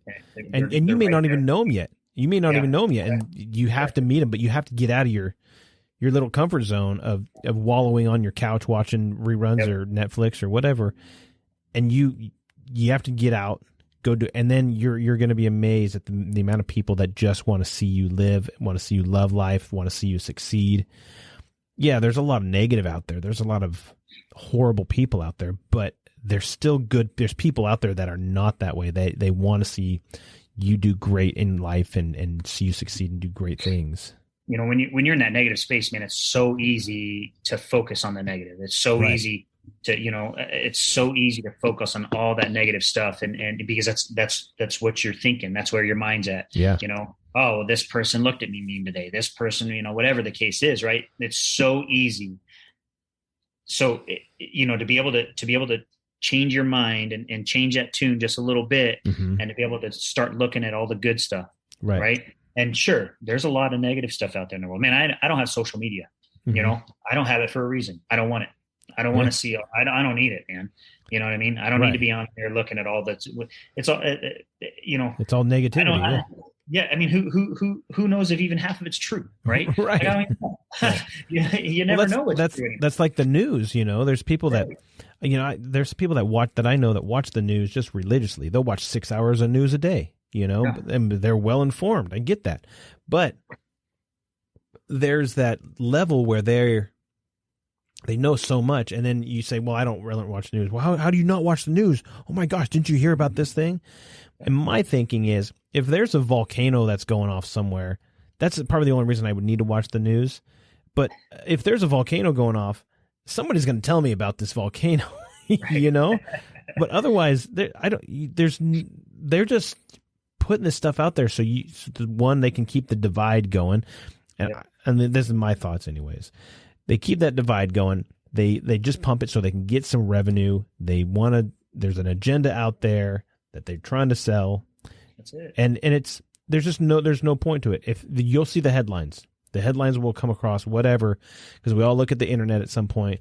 We all see a headline while we're waiting in line for groceries or whatever on a newspaper. We'll see something, things that we need to know, somebody's going to tell us about. And they say, oh, hey, did you hear about this new thing that's happening? Oh, that's a pretty big deal. You can pop in on Google really quick on your phone and say, oh, yeah, okay, I understand it now. Cool. But yeah, news otherwise, yeah, there's just, I agree that social media, unfortunately, you know, with a podcast, I got to be on social media sometimes. Oh yeah. I mean, you know, there's people that have to be, and right. You know, I don't judge anybody, man. And you know, just for me, I found out a long time ago, man. I don't need to be on it. You know, It was a sore spot in my marriage, and you know, what was good for her wasn't good for me, and I was like, all right, cool. Like it don't matter to me. I don't need it. So right. You know, so I haven't been on it since, right? But it's just it's one of those things. It's like the news. It's all over. You know, it just, to me, they're putting on there what they want to put on there. They're not putting the truth out there. Right. They're putting their spin on it. They're putting their take on it. Yep. You know, the angle in which they're seeing it, not so much just an unfiltered. You know, report or whatever. You know, me and my brothers get into debates every once in a while, because you know we got a little group chat going, right? And they'll post something, put something on that group chat. You know, it's and it's like a 10-second clip of a you know officer involved shooting or something, right? Right. And you know, they're like, oh well, you know, this cop shouldn't have shot, and you know, blah blah blah. And I'm like, well, here's the deal, man. Like, listen, you're never going to win these arguments with me, right? Whether it's a good shoot or not a good shoot. I'm more concerned about what happened before, right? Yeah. That video started. Why did the officer get called there? First of all, mm-hmm. What happened before that video started, and what happened after that video? Right. Like you all you're seeing is this piece, and you're hearing what they're saying. Oh, you know, some cop shot another person. You know. Cops are out there just shooting everybody up, right? Right, because they got nothing else to do. And they like the paperwork, and they like being raked over the coals by a defense attorney. They love being sued by somebody else. You bet, absolutely. You know, so you know, in the fire service, we had a you know, a saying, you know, would it pass the headline test, right? Sure. So anytime you're getting ready to do something stupid, right? Hey, is that going to pass the headline test? And you're like, right? Like, maybe not. Yeah. Depends on what headlines you're reading, right? Right, exactly. Like, so, you know, I mean, I don't know. My brothers, you know, they, you know, I love my brothers to death, man. But sometimes, you know, they get in their mode, and you know, and I even ask them all the time. I'm like, man, like, how do you know this is true? Well, it's true. I you know, this person said it's true. I'm like, well, okay, like that person said it, but how do they know it's true? Well, they researched it. Well, where'd they research it at? How do we know? Did they just say they researched it, or somebody come up and tell them, where they watch it on a rerun of, you know, and whatever. You know, people get so wrapped up in that stuff, man. And that's, you know, like we've been talking, man, the negativity, you can get wrapped up and go down those rabbit holes all you want. Right. But once somebody decides to change that outlook in their mind and start focus on positive stuff, man, that's their whole world's going to open up. Absolutely. You know, on that the officer involved shooting topic really quick, you know, I think that if you think that you know how they should have done it, or they shouldn't have done something like that, talk to your local police department, see if they have a police academy, like a citizen police academy. Yep. Join that they're usually just, 6 to 12 weeks out of the year. And they'll educate you on everything the police department does. And there's a good chance you get to go try those don't shoot scenarios with some simunition rounds. And you get the chance to see how easy it is to make a split-second decision that will have an effect on the rest of your life and everything that you've learned at this point based off of years and years of hindsight and case law and everything else. I encourage you to talk to your local police department. I don't care where you're at. I'm sure most police departments do that for public education. Yeah, that's awesome. Yep. Yeah. That is, I try to tell my brothers that. I try to tell my brothers, listen, man, like I've been that police officer that pulls people over. Yeah. You know what I mean? You're walking up to a car, you don't know who's in that car. Right. You don't know what they just did. Right. You don't know anything. I mean, and they just, they get it to a point, but they don't understand. A police officer walks up to something, and there was a video they shared, and you only see a couple seconds of this video. Mm-hmm. There's a gentleman. They walk up to this gentleman. He throws his hands in the air for a second or two, and then he turns around and he puts them in his sweatshirt pocket, and he starts walking towards the entrance of a restaurant or something. Mm-hmm. And when he turns back around, he pulls something out, and they slowed the video way down. Right. So obviously slow motion in the video, you're seeing this guy's pulling a gun out and tossing it over here to the side, but the officers at that point are already shooting. Right. Because it takes a little bit to get from this gray matter up top down to this muscle movements. Right. Yeah. But all you're seeing, you got this guy in the, hands in the air. And this is what I was trying to explain to my brothers. You got the guy, he's got his hands in the air. Well, now he puts them back in his sweatshirt and starts walking away from you. Right. Instead of just sitting there going, hey, I have something in my pocket right here. I'm just going to keep my hands right here. And again, I wasn't there, man. I don't know. Those officers were there. I don't know the scenario. I don't know what you're this right. guy did. What did they get called for in the first place? Exactly. Absolutely. I don't know anything about it. All you're seeing is a video. And sure, it's easy enough for me to sit back in my chair and go, well, they shouldn't have shot him. He was throwing the gun away. Right. Should they have shot him? I don't know. Should they not have shot him? I don't know. Right. Like you can't, until you're in a situation, man, you can't say what you're going to do or what you're not going to do. And, people used to tell me all the time, in the military or, whatever the case is, people tell you all the time, like, well, if I was there, I would have done this, and man, I got to tell you, man, sure. some of those people, man, some of those people that were talking all that stuff were in the situation I was in. Yeah. And guess what did they do? Not what they said they were. They closed their hatch and they crawled down to the bottom of their rig. And they didn't do what they said they were going to do.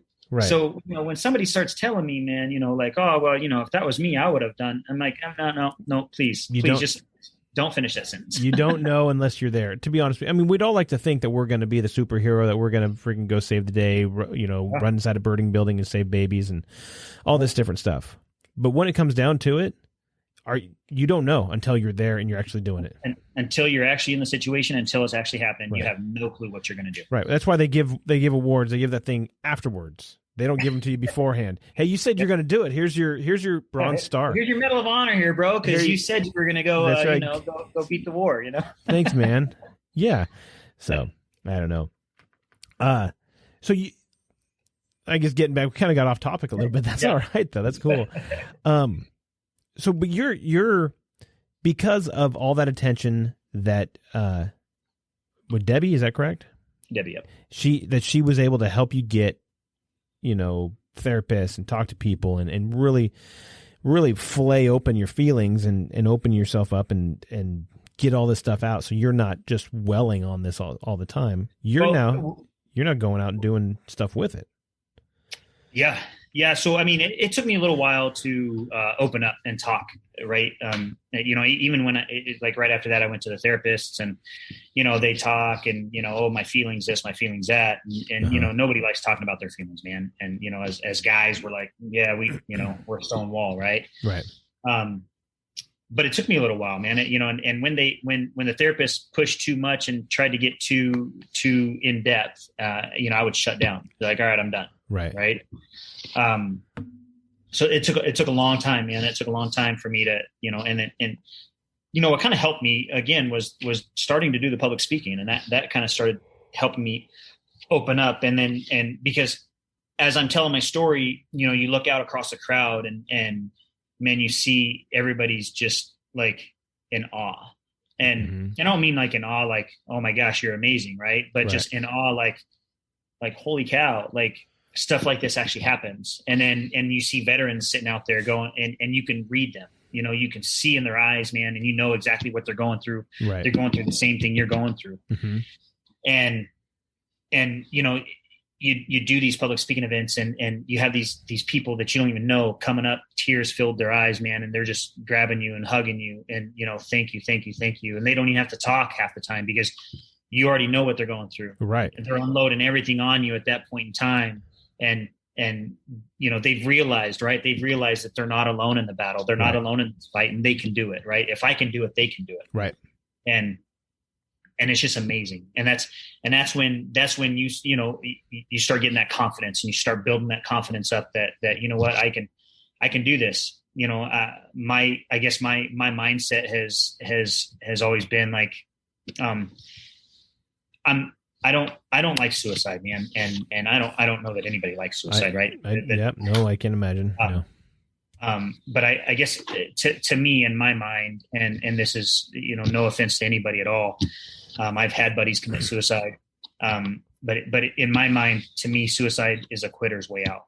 Mm-hmm. And I'm not a quitter, and I'm going to do everything I can to fight. Right. And I'm going to keep fighting. Right. And I'm going to beat this thing. Right. Like that's just me. I'm going to beat it, man. I fought for 4 years to get in the military. Right. I'm going to go tell those guys, hey, you know what? Yeah, no, huh? I got you. And watch this. Right. And that's kind of the way I'm looking at this too. Like, nah, you know what? Watch this.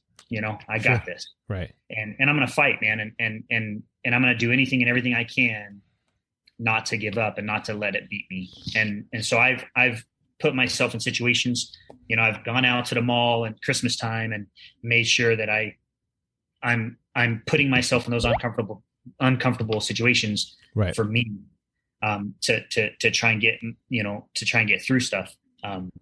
And that's where the public speaking thing comes. And it's putting yourself out there, man. And like we talked about, you get it out, and it's so freeing and therapeutic.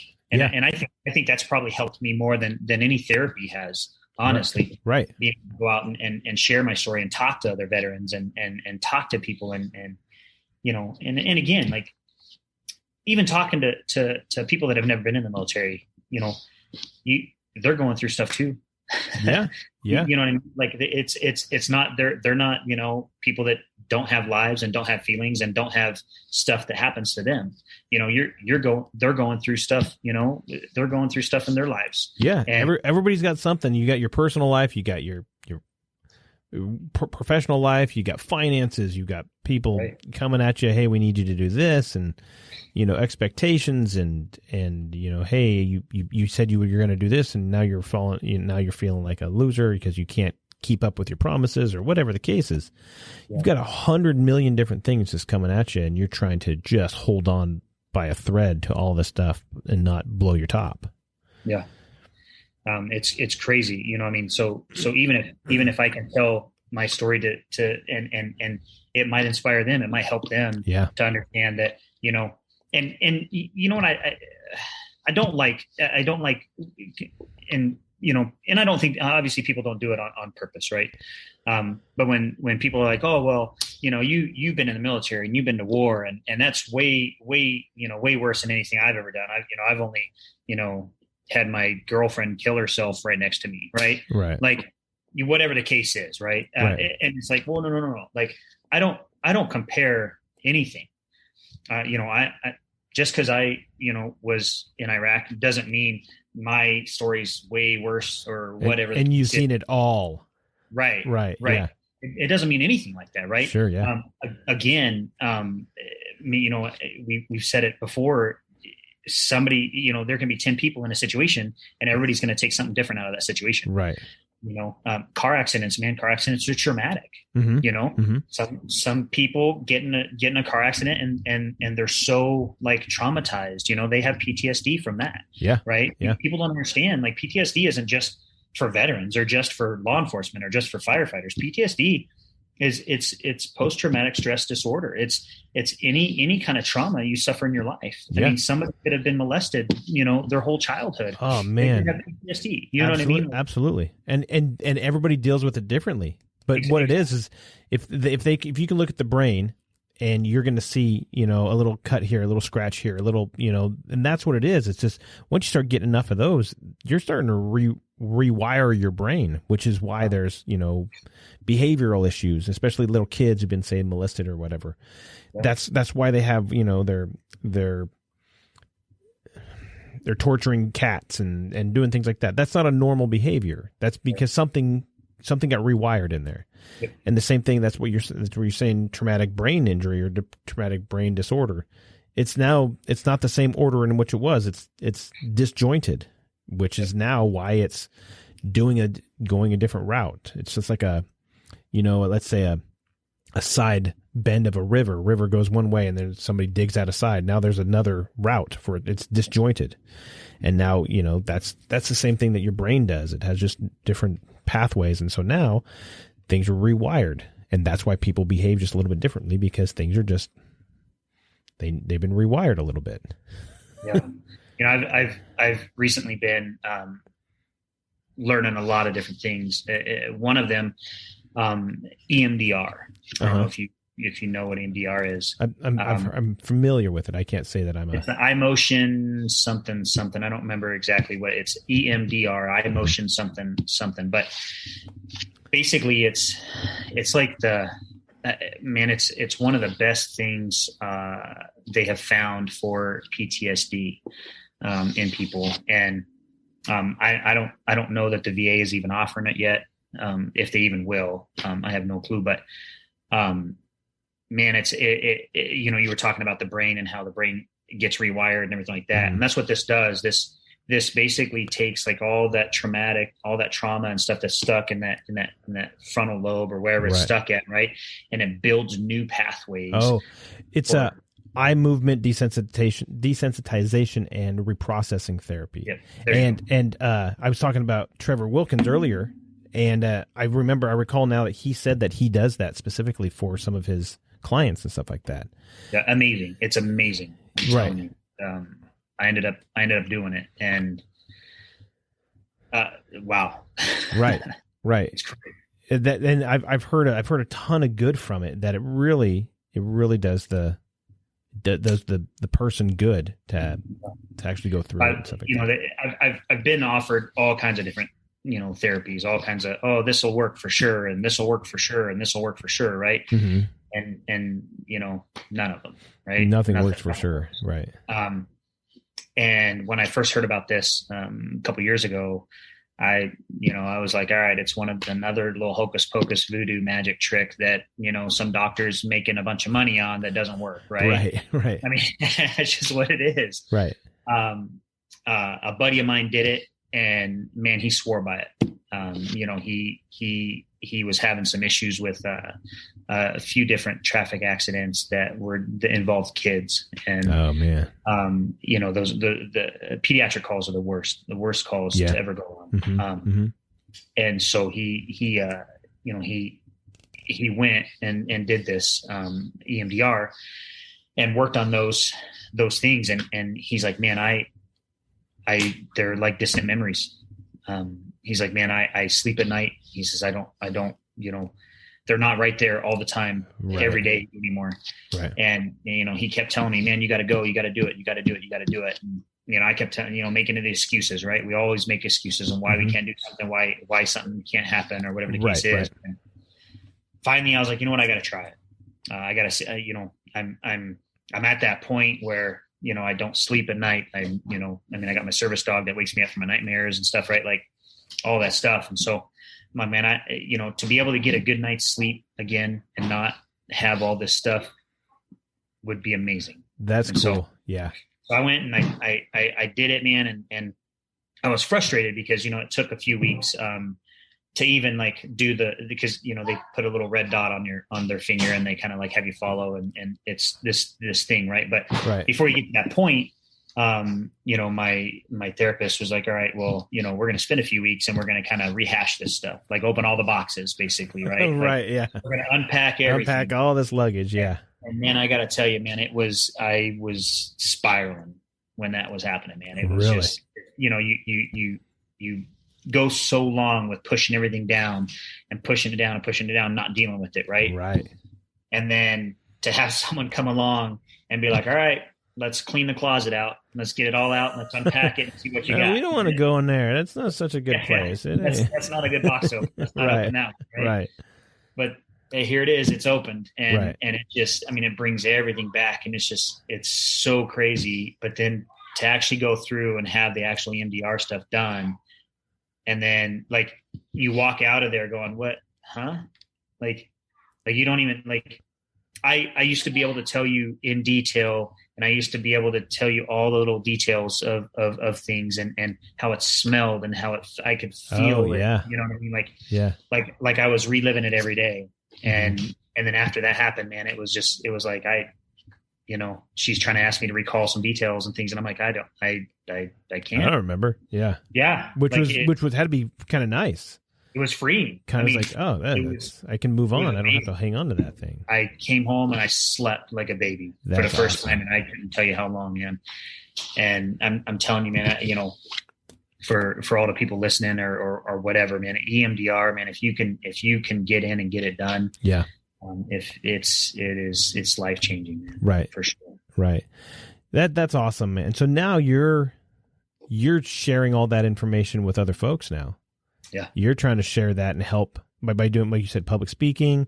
Right. You're doing this. You're going around to various places and just helping other vets specifically, or was it? It's kind of everybody, because now most of my speaking stuff is with Natalie and Nothing But Love Notes. Uh-huh.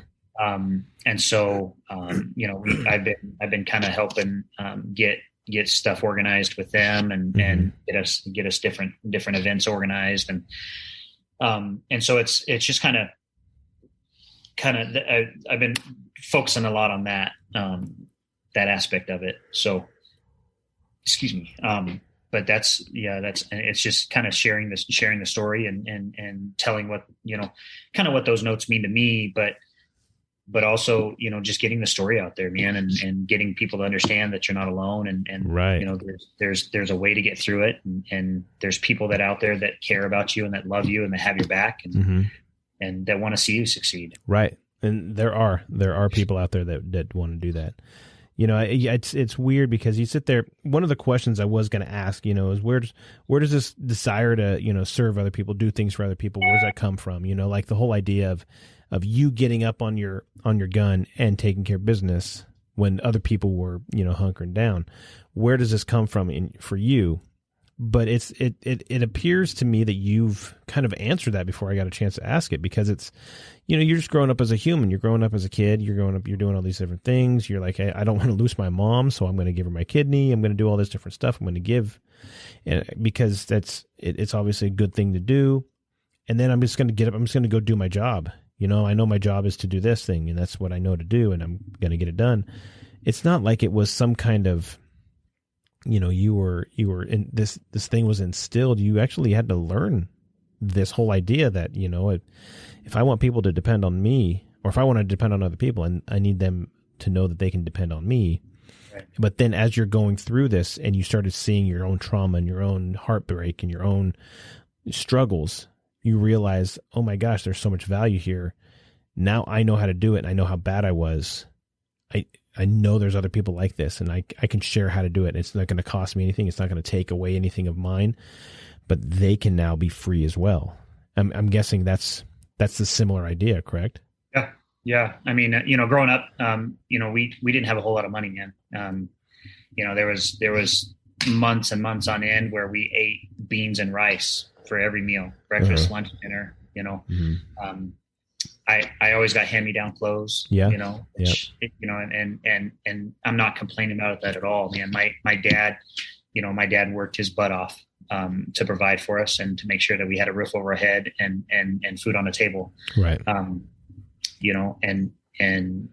always looked up to my dad. My dad was always a hero of mine. And to watch him do that and take care of his family, he gave up a lot. Yeah. He went without, and he gave up a lot of family time and a lot of time to spend with us to make sure that we were provided for. Right. And that's, I don't know. He was a hero of mine, and if I want to be like him, and I guess that's maybe where it comes from. Watching my dad do it, and just knowing that as a family we had to pull together and we had to make sure each other was taken care of. Right. Growing up, and the people that I love, the people that are in my circle, and I can't even say that because it's anybody really. Sure. I'm down to help out. I'm down to give up. Like I said, my mom needed a kidney. If she needs $20, I'll give her $20. You know what I mean? Like if somebody needs a shirt, I'll give them a shirt. Man, if I can help somebody, I will. And it's just the amount of times that I've been helped in my life, man. It's me trying to repay that back and trying to give pay it back and pay it forward. Right. I learned a long time ago that the reason God put us on this planet are for other people. He put us here because there's other people that need us. Either they're going to learn from our story, or they can actually need us to maybe help them move or do something physical or whatever the case may be. But that's why we're on this planet. We're not on this planet to be hermits and go hide up in the woods and not have anything to do with other people. Even though some of us would like to do that sometimes. You like to have your antisocial behavior. I want to get scared of mountains, man. Leave me alone. Right. However, that there's just something tugging at your soul that says you need to get down there and help people. You need to get out there and be that for somebody else, because had somebody not decided to do that for you, you wouldn't be where you are.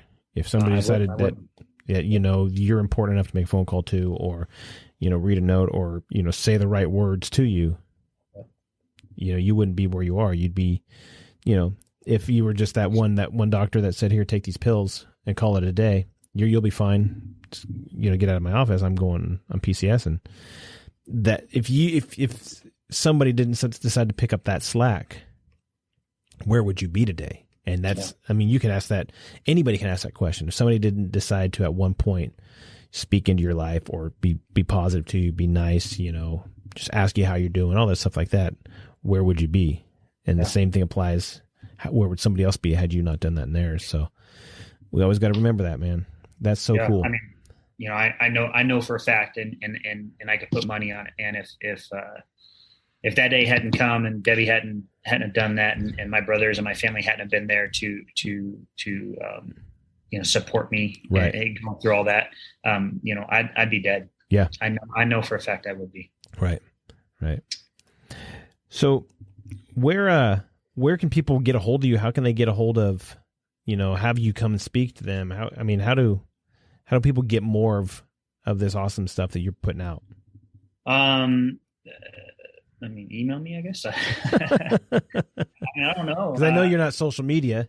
So yeah, no, I don't. And that's fine, no big deal. But if they want to have you come speak or anything like that. Yeah. Right now, we're going through, I'm doing everything through Nothing But Love Notes. Mm-hmm. And so, it's, you won't just get me, you'll get, all of us.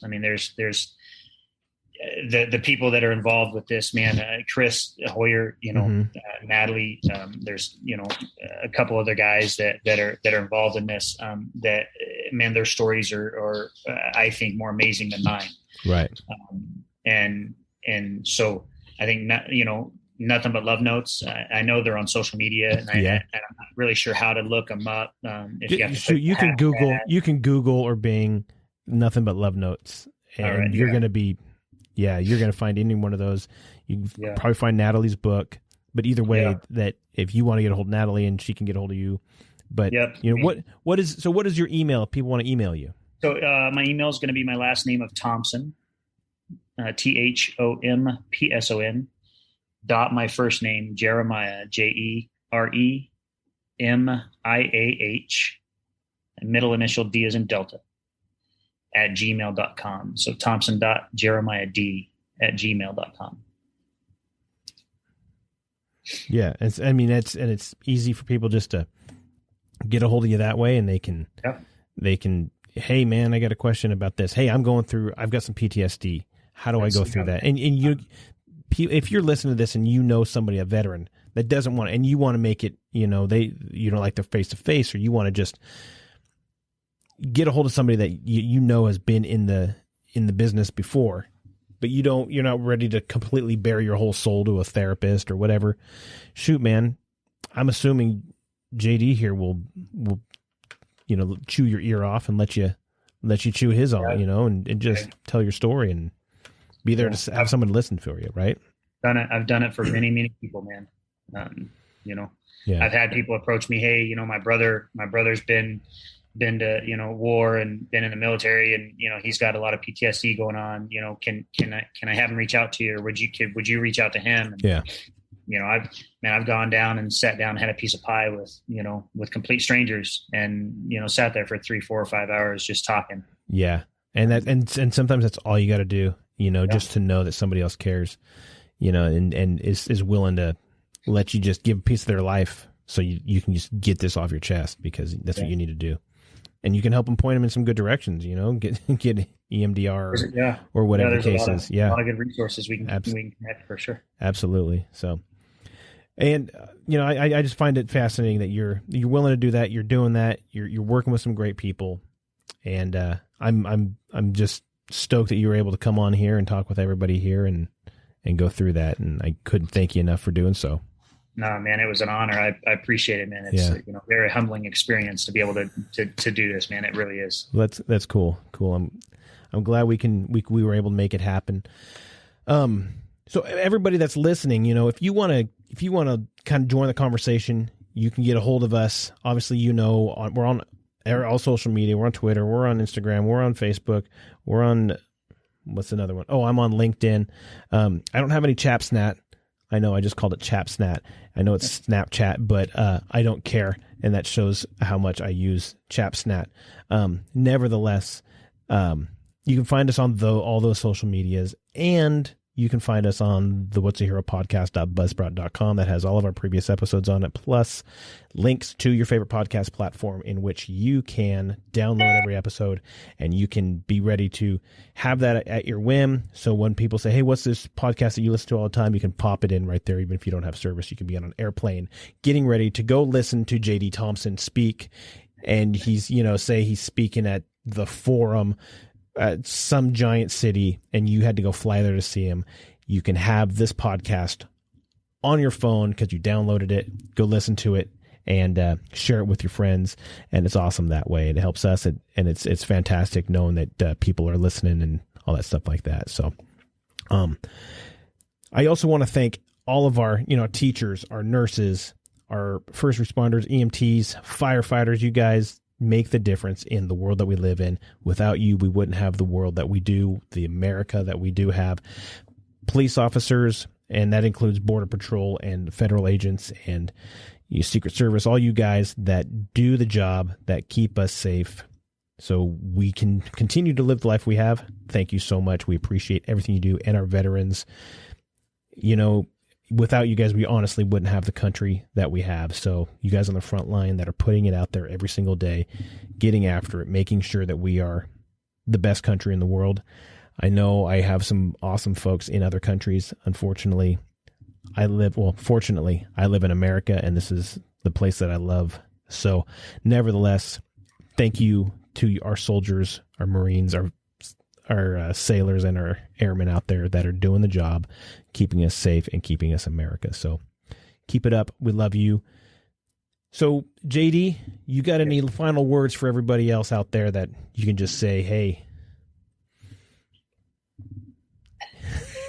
Hey, see, man, just hey, just remember, you guys, man, you're not alone in the fight. There's people out there all over that are going through the same thing, and don't give up. Don't ever give up. There's always hope out there. There's always somebody out there. Just, man, email me.